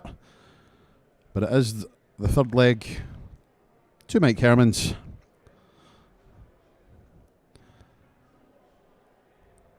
Halves the deficit to 1.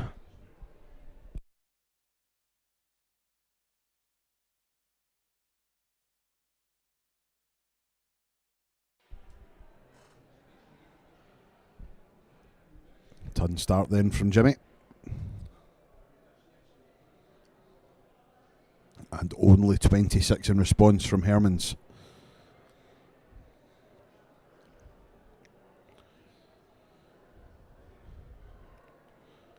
Super duper stuff from the big Dutchman. The Dutch Sequoia, as they call him.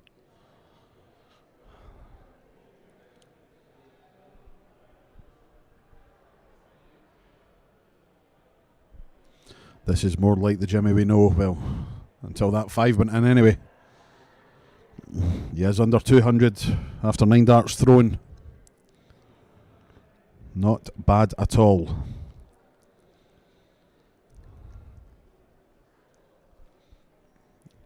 Can't let complacency creep in here. He's well in front. Has to make sure he keeps the advantage. 76 left after 12 is excellent darts. As I say, his opponent back in 3-4-5, and we have seen it. He's been well in front before and has failed to hit the doubles. And has let his opponents back in. Can't afford to be doing that. Single 16. I'm sure he didn't mean that, but he made it look like he did. He didn't even stop, didn't change his facial expression. Went straight for the double 12. That's a good answer from Mike Hermans. So he's on a finish. Jimmy Vansky needs double three. And he's going to bust this, I think. Yep. Probably the wise choice, but 158 then. We've already seen a blockbuster 152 on this board. Won't be replicated or bettered this time. But Jimmy back for double six. He has to take it, and he does. 3-1 lead now for the big Dutchman.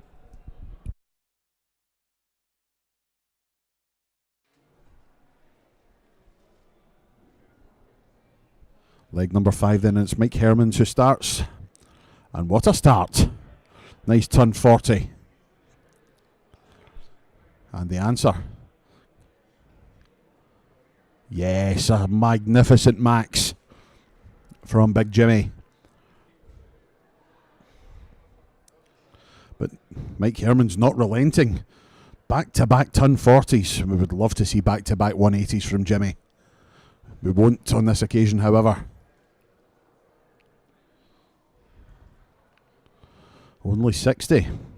So after starting with the max, he finds himself behind. Thanks to the sheer brilliance of Mike Hermans. That's not brilliance though, you've left yourself on a bogey.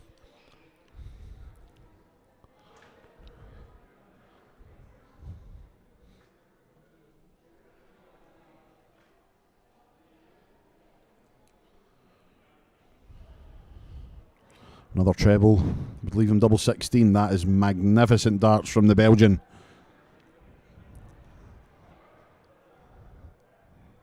And having started with a 180 and left himself 36 after 12, he might not get a shot at it.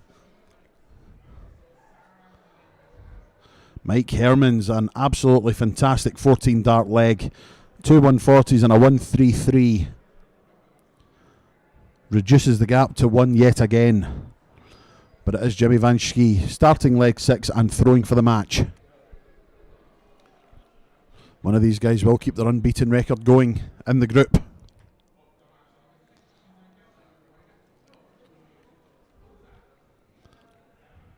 This is remarkable improvement from Mike Hermans the past couple of legs. It's also remarkable improvement from Jimmy Vansky, back-to-back ton 40s.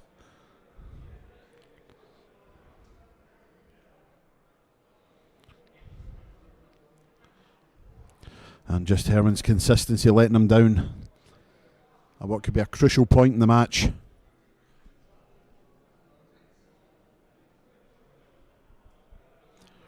Jimmy leaves himself 164 when he comes back. And he will have at least 6 at it.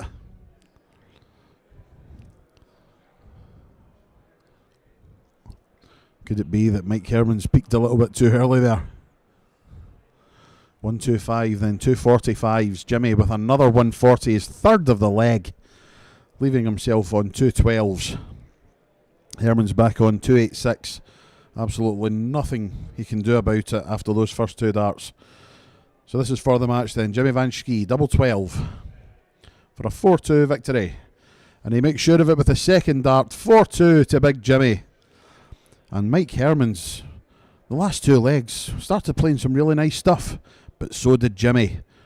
And a 14 dart leg gives him a 4-2 victory. He remains unbeaten in Group AA.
Well, here we are, folks. Game number 4 in Group AA. Another 2 to go after this, but this one will see Daniel Bartoic taking on this man, Carcelin Perales. Both of these guys lost their opening games.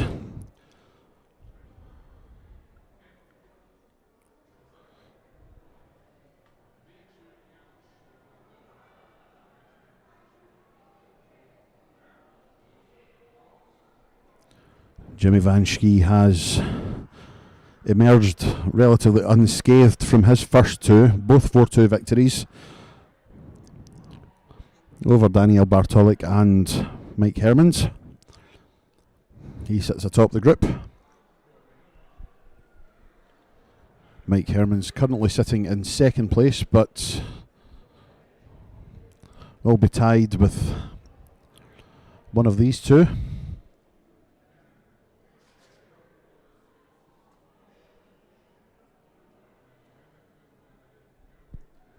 This is the first of a double header for Carcelin Perales. Plays in this one, and then he will play in the next one against Jimmy Vansky.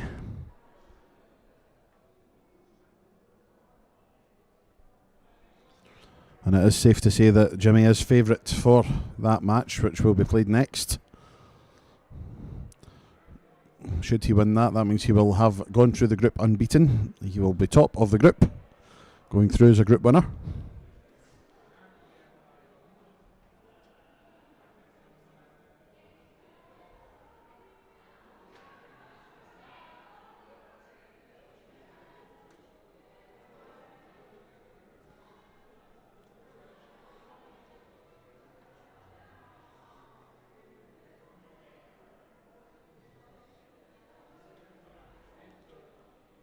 Well, it's a very slow start in this one from the young Catalonian.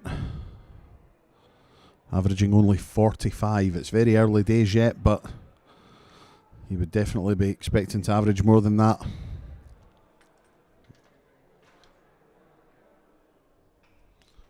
It is all about winning your matches, of course. They don't put averages on trophies.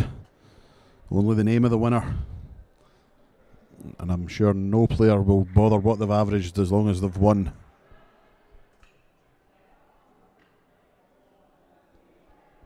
But having said that, it has now dropped to 44. So it is Bartoic that's first to the finish.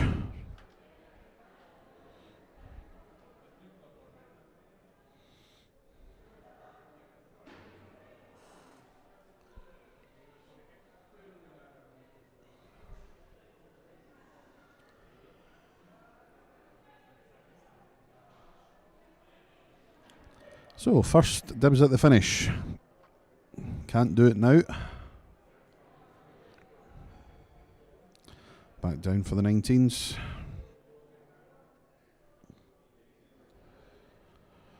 So a big score here from Perales would definitely give Bartoic something to think about.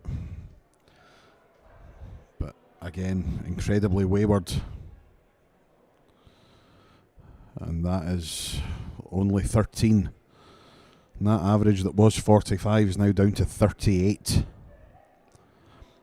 You want to forget this leg ever happened, I think. And you'll get plenty of chance to do that because Bartoic takes out the first leg. 24 darts. So not groundbreaking or mind-blowing by any stretch of the imagination, but he does lead 1-0. And he's off to a much better start in leg 2.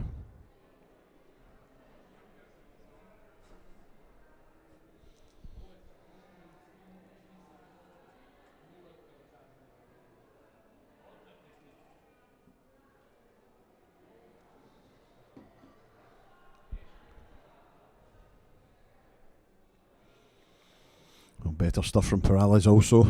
Steady 60.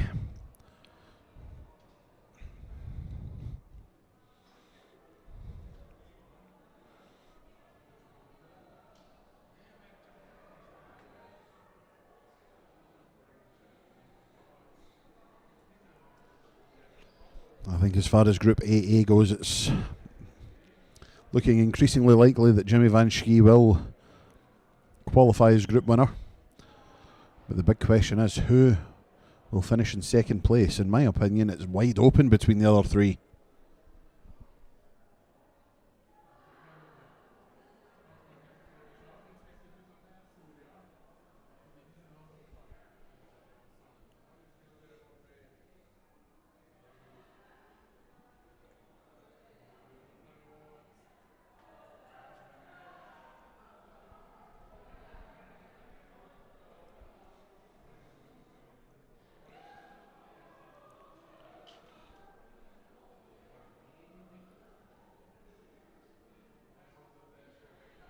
Well, Bartoic down to 158, and you can see the frustration starting to build in Kilian Perales.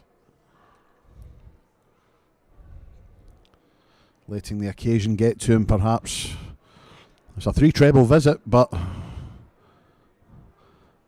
only for 57 points. So what do we have going on around the boards? Well, John Scott currently leads Mark Burmeister by 2 legs to 1. Brian Roman has just taken the lead over Franco Giuliani, 1 leg to 0 with a lovely 15 darter. Krzysztof Kciuk of Poland leads Kirsten Aquilina, 3 legs to 1. James Beaton is 1-all with Kimi Seeman of Germany. Dylan van Dijk leads John Oder Hjalmtesen, 3 legs to 0. Ben Hazel of England leading Benoit Lalonde, 2 legs to 0. Enrico Scerri of Malta leading Gabriel Wenth, 1 leg to 0. Andy Davidson currently 2 apiece with Kevin Hermes. Evander Stevenson 1 apiece with Martin Reuther. Jason Hogg currently 3-0 up on Tom Gregory, averaging 102.5. Decent stuff. Matt Clark currently 3 apiece with Robert Nelson.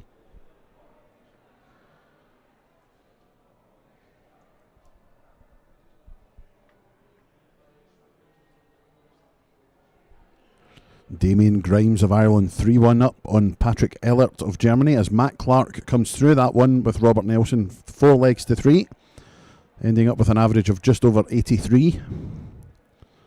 Roby John Rodriguez leading his match with Devi Gergely, 2 legs to 0. Lucas Nussbaum has just beaten Peter Trapp by 4 legs to 2. Stuart Wares currently finds himself 3 legs to 2 down against Matthew Smith. Martin Turner leads Danny Blom 2-0. Robbie Phillips leads Sean McEwen Mackin, 1 leg to 0. Harry Kelly 2, Daniel Kortbeck 2.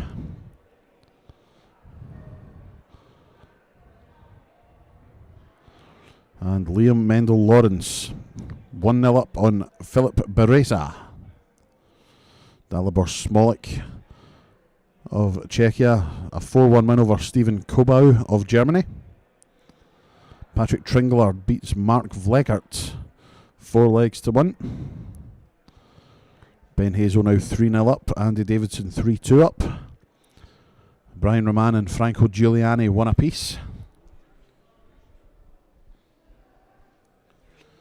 Plenty going on, and you can follow it if you go on to Dart Connect. Get your free membership and head over to tv.dartconnect.com. Find the WDF link. That will take you to the World Masters, and you can watch the scores as they come in on all of the boards being used today. Jason Hogg has completed a 4-0 rout over Tom Gregory.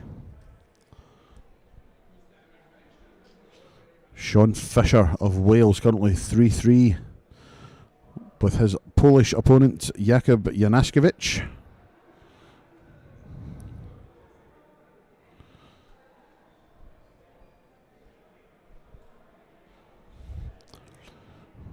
Plenty of matches currently warming up, getting ready to start. Shane Sakchakapo about to start his match, as is Aaron Beanie and Bradley Kirk and Clint Clarkson.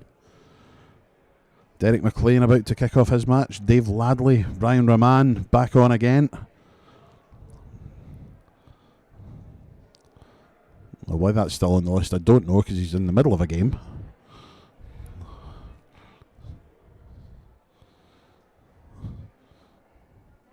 Yep, thankfully there is only one Brian Raman. And he finds himself 2-1 down to Franco Giuliani. A young man in a rich vein of form at the moment.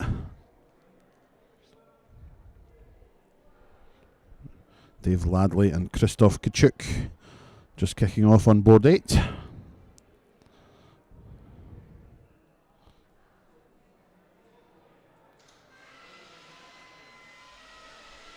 But back to the matter at hand, and Daniel Bartoic.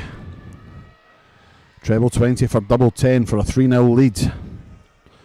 Sweet as a nut. Fantastic finishing from Daniel Bartoic. 3-0 up and now throwing for the match.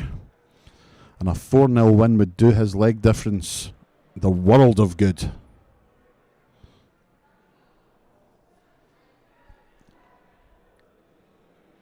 Currently -2 before this match, so a 4-0 win would take him to +2. You would have one win, the same as Mike Hermans. And in the next match, should Jimmy Vansky defeat Kilian Perales, which he has probably odds on to do, the final match between Mike Hermans and Daniel Bartoic would be a straight shootout to determine who finishes second in the group.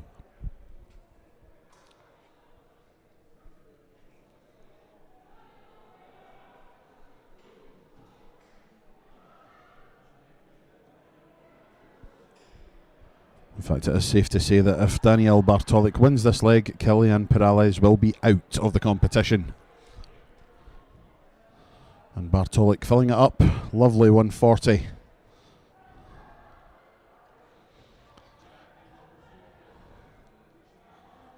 Perales has improved his average to 56.5.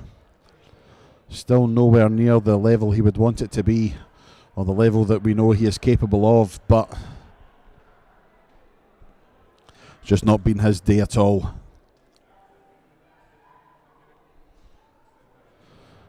And it's safe to say he's probably thinking, should he lose this 4-0, it's out of the frying pan and into the fire, because Jimmy Vansky waits in the next match.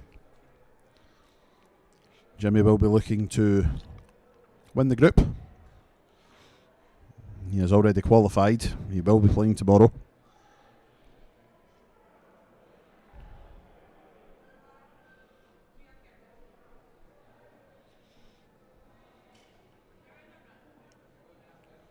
$80 then.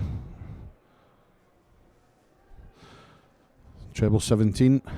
Didn't have to go 25 bull with Perales back in 2013. And he will be back for tops. Perales then. What pressure can he put on?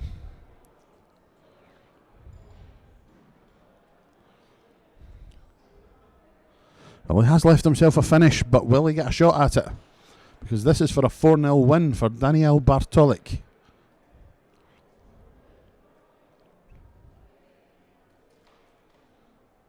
Getting closer. No. So, 1-2-8 for Kilian Perales. Could this be the start of a terrific comeback? Not this time. And you can see the frustration. I think he thought that when that dart left his hand it was going in, but unfortunately for him it hasn't. Only 41 scored, so it's tops for Bartoic. Tops he wants. Tens he wants. And he still can't finish. Finish line in front of him. And he begins to falter. So once again, 87 for Perales. That's 3 of them. Treble 20 for double 12. And that last dart thrown more in frustration than anything. But Bartoic comes back for a 4-0 match win. Double 10. Make sure of it with the second dart. A 4-0 win for Daniel Bartoic. And that means Killian Perales bows out of the competition. He's still got a game to play, but as far as he's concerned, it is a dead rubber. And he will take on Jimmy Vansky, who, with victory, will top the group. And that would leave Mike Hermans and Daniel Bartoic to play in our last match. The winner of that taking second place.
We are back for the penultimate match of Group AA, and it is Jimmy Vansky and Killian Perales.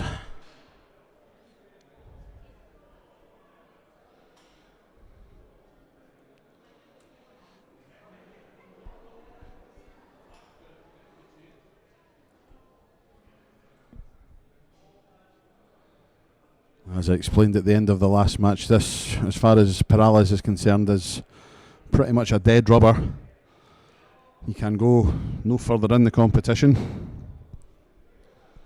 So he has lost both his matches so far.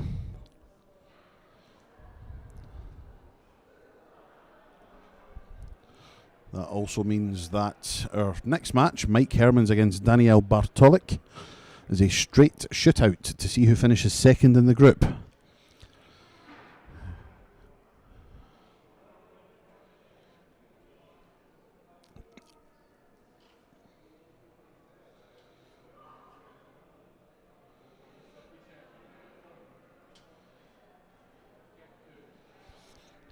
That is presuming, of course, that Vansky does win this match. Jimmy has qualified, but a massive win for Perales here. And first place might not be guaranteed. However, it is double 18 for the first leg.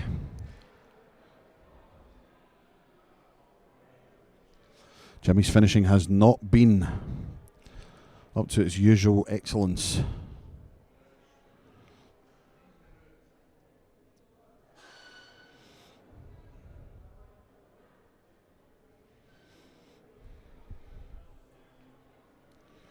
Doesn't make any mistakes this time. Double 9. Found. And a 1-0 lead with the darts for Jimmy Vansky.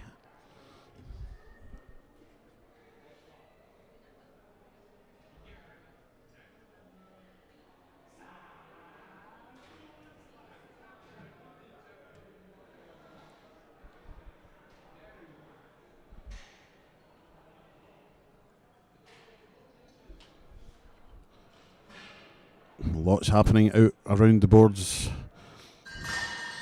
as usual. Stefan Schroeder currently 3-3 with Matthew Lee. Christoph Kachuk leads Dave Ladley by 3 legs to 1.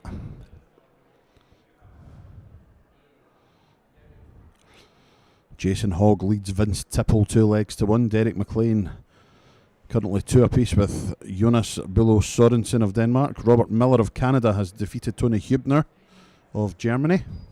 4 legs to 2. Jeff Smith of Canada currently kicking off his match with Mario Sciascia of Malta. Andreas Toff Jorgensen has won his match 4-0. Daniel Zapata of Catalonia leads Niels de Bont 2 legs to 0. David Fatum leads Marcel Walpen 2-1. Luka Matkovic leads Tony Martin 3-0. Aaron Bradley, the Isle of Man, leads David van den Berge of Belgium 3-0. Christian de Boer leads Kevin Collins 2 legs to 1. Marcus Meyer leads Michael Nuchter 2-0. Alexandru Stoyan and Jason Smith currently 3 apiece. Stoyan has won that one 4-3. Luka Matkovic has beaten Tony Martin 4-0. Leonard Gates currently leads Enrico Scherri of Malta by 2 legs to 0. As Jimmy Vansky aims at tops for a 2-0 lead. No, Kilian Perales has a chance then at 70. As Benjamin Pratnemer takes to board 1 to take on Hilton Klein. 20 for tops for Perales. Tops he wants. No, pulls it way down. Jimmy Vansky makes no mistake at double 10. Doubles his advantage to 2-0. And it's a break of throw. Halfway to victory and halfway to 3 out of 3 in the group.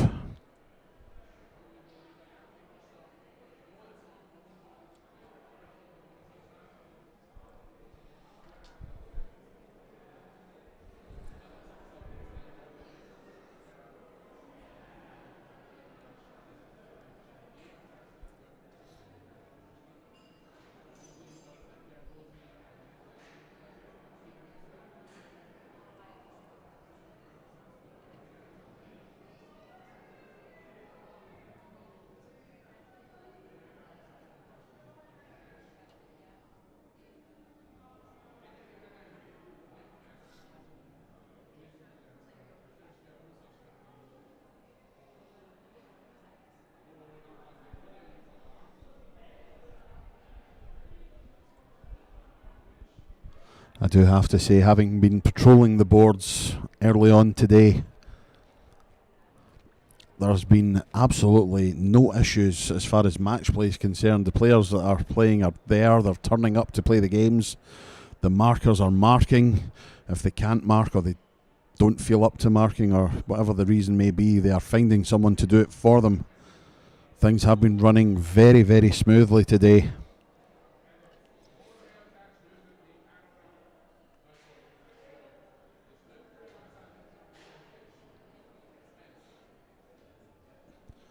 Always good to see. When the players cooperate, the tournament runs well. And it has been full cooperation. Everyone was given their list of rules and expectations when they arrived this morning, and the vast, vast, vast majority are doing exactly as they have been asked. And I'm asking Jimmy Vansky to take this out, and he could do. He's got the bull. Will he go for it? He will, and he'll miss. He's very unlucky. Finds the 25, but Perales. How good would this be? After a disappointing day at the Oche, he would love to take the 170. He can't do it now, but how marvellous that would have been. Can go bull, can go treble 18. Should probably be treble 18. Shows you how much I know. That's why I never win coin tosses. Double 8 then for Jimmy.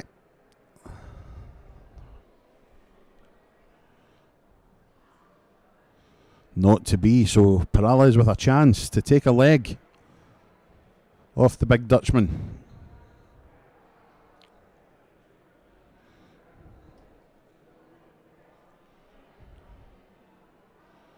Tops, no.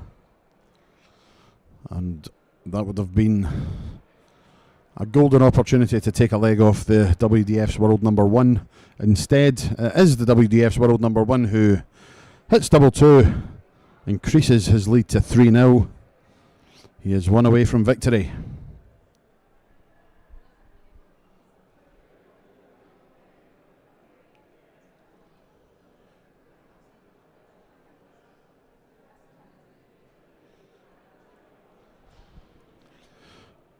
Incidentally, Jimmy's best run at the WDF World Masters came last year, when he reached the quarter-finals.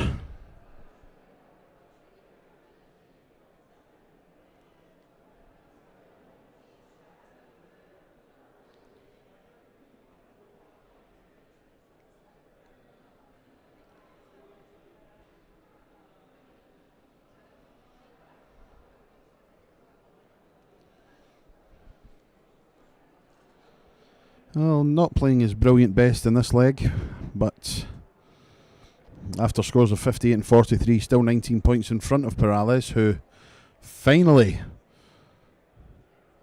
does some decent scoring, a 137. And has that awoken Jimmy? Yes, it has. 125 in response.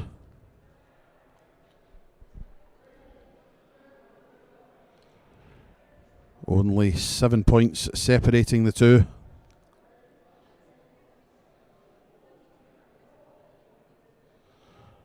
A lovely 92 from Perales, takes him under the 200, but Vansky nails the bull to leave 145.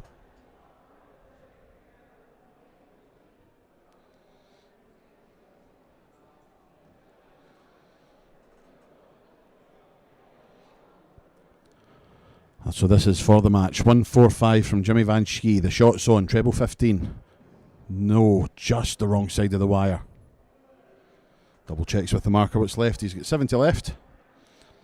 And he will possibly return for 52, depending on what Kilian Perales does here. 105 points away from getting a leg on the board. Treble 18. Double checking what's left. It is 94 left. So 54 tops. Shrug of the shoulders. What are you doing? Haven't a clue. So, over to you, Jimmy. Single 20. Wants to use all 3 darts, quite right. Keeping the crowds in. There is the single 20. Double 16 for a 4-0 win. No, just the wrong side of the wire. And a shot now for Perales at 73. Treble 1988. 20 for Bull after that 3. Can he give himself a shot at the Bull? No, he can give himself a shot at double 5. Oh, just a wire's width away. Now then, Mr. Vansky, can you finish it off? Yes, yes you can. A 4-0 victory for Jimmy Vansky. And a hug for young Killian Perales, who bows out the tournament. You'll be very disappointed with how today has gone. However, one man that will not be disappointed is Jimmy Vansky. He tops the group, he has qualified for tomorrow, and he signs off with a 4-0 victory.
Welcome back, ladies and gentlemen. You join us near the conclusion of leg number 1 in this final group match of Group AA. Mike Hermans and Daniel Bartoic.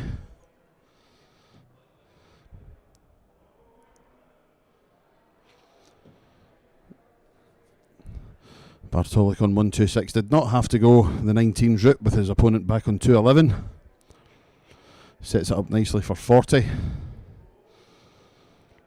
As I have said a couple of times, the winner of this finishes second in the group behind Jimmy Vansky.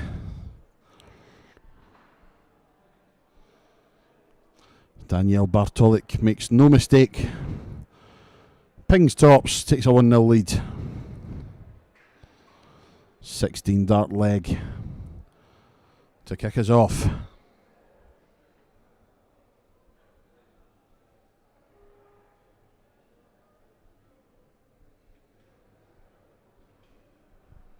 Daniel, a former Croatian Open semi-finalist.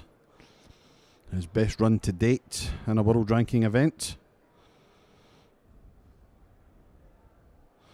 Mike Hermans, the Belgian, attempted to qualify for 2 Euro Tour events. Was unsuccessful on both occasions. But it's certainly showing today he's a capable dart player.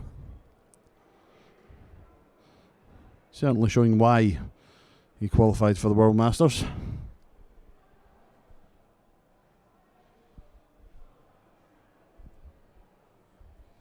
Let's see what's happening around the boards. Callum Francis currently 3-2 down to John Scott. Bradley Rouse 1-0 down to Cristescu Marcel Emil of Romania. Former world champion Scott Mitchell currently 2-0 down to Andreas Hilgardhus. The Dane averaging 100 at the moment. Jeroen Caron and Ben Hazel 1 apiece. Janis Bremerman 3-1 up on Tyler Nelson. Axel Renninger has just taken the first leg against Evander Stevenson. Jan Georges Nielsen 3 apiece with Tom Gregory. Superman Matt Clark finds himself 2-1 down to Derek McLean. Patrick Quinn leads Devi Gergely 3 legs to 0. Corne Grunewald, Levente Sarai 1 apiece. Braden Campbell of Canada leads Jose Villamor 2 legs to 1. Archie Self and Peter Trapp 3 apiece. Dale McCarthy of Ireland 3-2 up over Casper Moilanen. Archie Self has just defeated Peter Trapp 4-3. Frank Gosch has just defeated Marcus Schwarzmeier 4-1.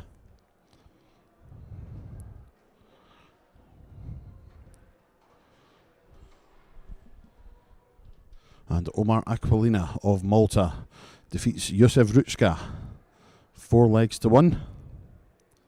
Arjan Konterman and Frank Bran currently 3-3.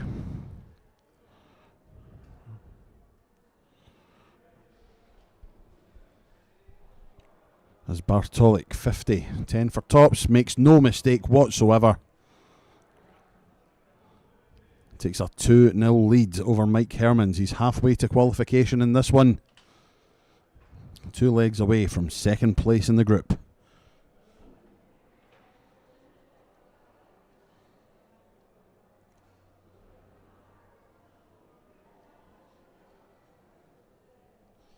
Robbie Mills of Canada closing out a 4-1 win over Mashik Lukashak, I should say. 4 legs to 1. Danny Truman has taken the first leg against Nico Bloom. Nico Bloom has taken the second leg, 1 apiece. Andreas Hilgardhus now 3-0 up on Scott Mitchell.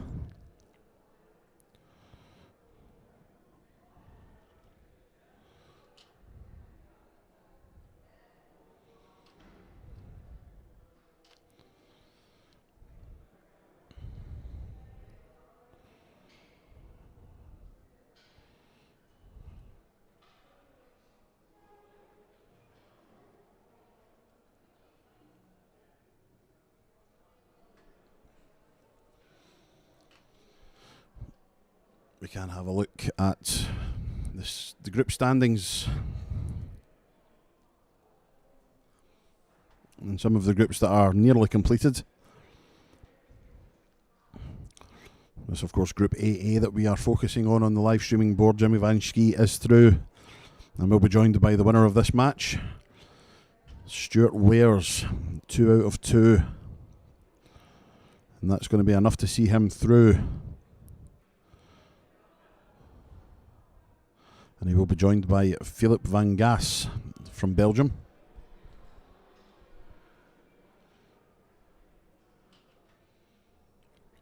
Group AD, Matthew Finch and Martin Turner are the two going through.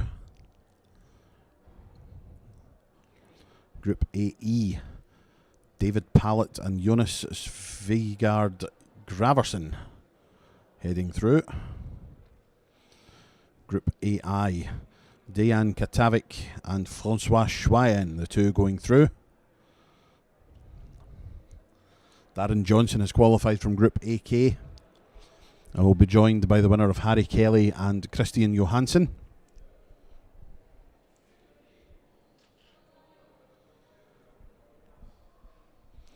Raymond van den Ende has qualified top of Group AL. Liam Mendel Lawrence goes through from Group AM, as does Philip Beresa. Bartoic will be one leg away from qualification if he takes out tops. His doubling has been good in this match.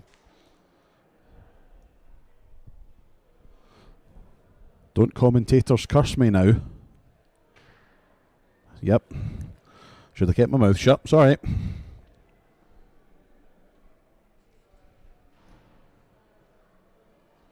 $16 for double 16 for Mike Hermans, and he is the one who makes sure of it this time. And another playful tap at the board. Thank you, pal, he says. And that puts it back in the melting pot. It's a break back. We're now with throw. We could be in for a grandstand finish in Group AA. Peter Kellerman has qualified from Group AN.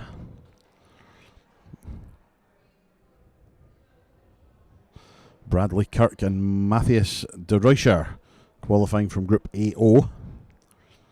Shane Sakchakapo and Josef Rukska qualifying from Group AP. Benjamin Pratnimer and Mashik Lukchak qualifying from Group AQ. Caden Smith qualifying top of Group AS, along with Joseph Slania.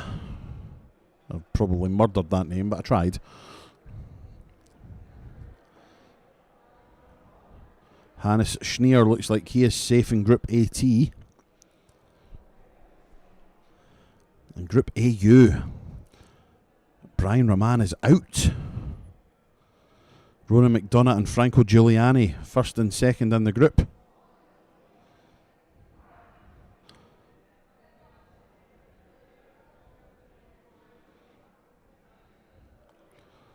Nandor Major and Paul Krona qualifying from Group AW.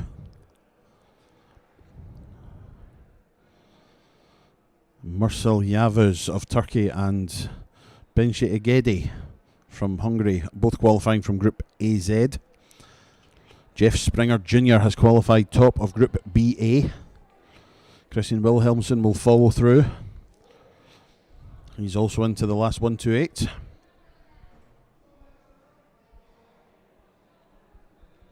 Dylan Van Dyke and Stephen Rosney playing to see who will top the group. The winner of that tops it. The loser finishes second. Pat Scurfield, 3 out of 3. He's gone through. Patrick Hansen of Denmark will join him. Thor Helmer Johansson and Leonard Gates have qualified from Group BG.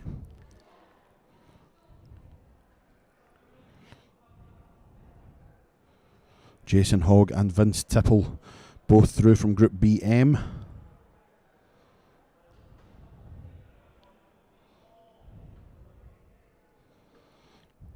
Jeff Smith, 3 out of 3. He's qualified. Daniel Bartoic, an 18-dart leg. Sees him take a 3-1 lead. He's one leg away from qualification.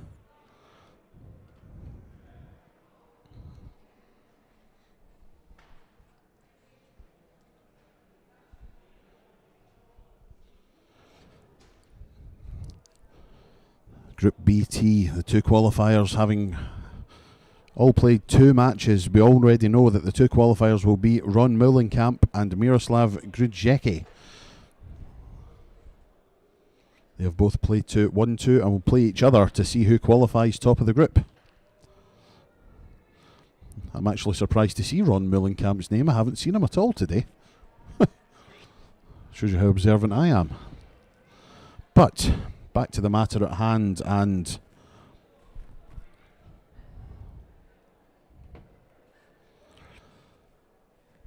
this could be the end of Group AA if Daniel Bartoic takes out this last leg. Well, he'll want it to be the last leg. It might not be. Still work to be done.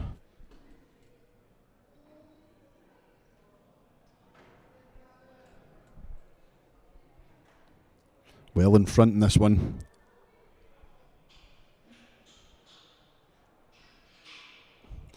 Chasing the trebles round the board. Finally finds the treble 18. Still 46 points adrift. Plus whatever Daniel Bartoic scores here. Averaging just under 80. Decent performance. Hermans averaging 63. He seems to have just fallen by the wayside in this match. And indeed in this group. Unless he can get his act together. That is a good ton. Closing the gap to 6 points. But Bartoic putting the afterburners on yet again. Down for the treble 19. Can he have a 177? No. But he'll take the 139. 62 left when he comes back.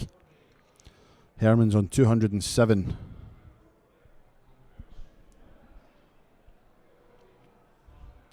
Great last start.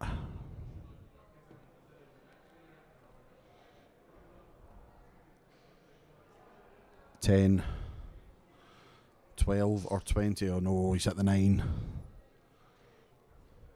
Cardinal sin, missing the big number. Mike Hermans then, 111. Treble 19. No, treble 17. Silly. Tops. Oh, pulls it into the 5. Hands on head. Is that curtains? Daniel Bartoic, tops for the match and for qualification. Excellent marker if he can use it. Double 10. No. Has he flinched? Could that end up proving costly? Mike Hermans 35 points away from keeping this match going. And it will be a break of throw.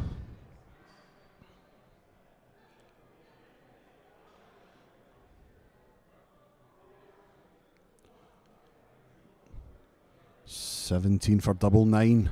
Oh, he's only gone and done it. This match continues. Hermans averaging 12 points less than his opponent.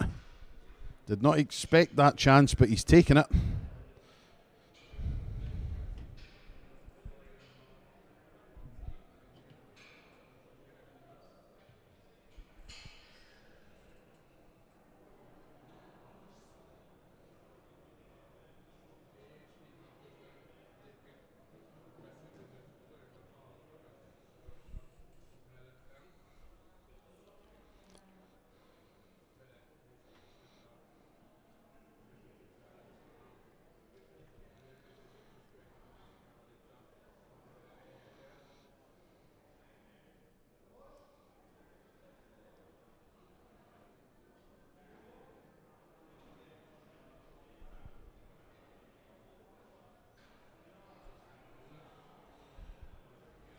Well, it appears to be Hermans in the ascendancy now.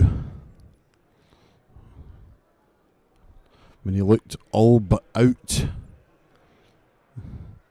Still not playing great, but he's doing enough just to keep himself in front, because Daniel Bartoic has just fallen off a cliff at this point.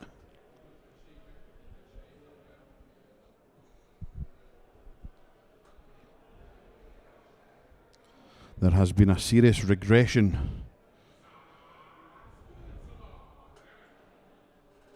And as I say that, he bangs in a ton.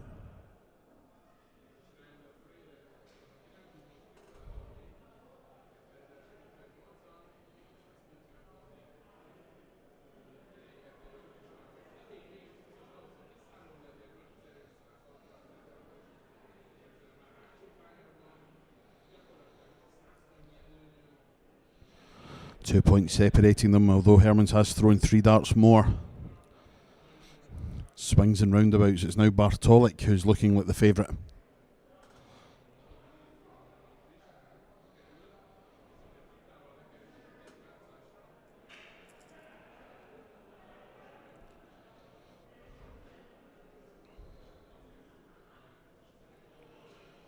Back in the treble. Has to come down. Excellent stuff. 1-2-9 left. And it's now Hermans that needs to find trebles, and he needs to find them now. And he can't. So 1-2-9 for Daniel Bartoic for a place in the knockouts. 72 left. Treble 16, treble 12, treble 20. Goes the 16s route, another one of those. Leaves him handily on tops with Hermans on 204. Just has to make sure he leaves a finish. Then has to hope that Bartoic cannot check out this 40 finish. Tops it is for a place in the knockout stage.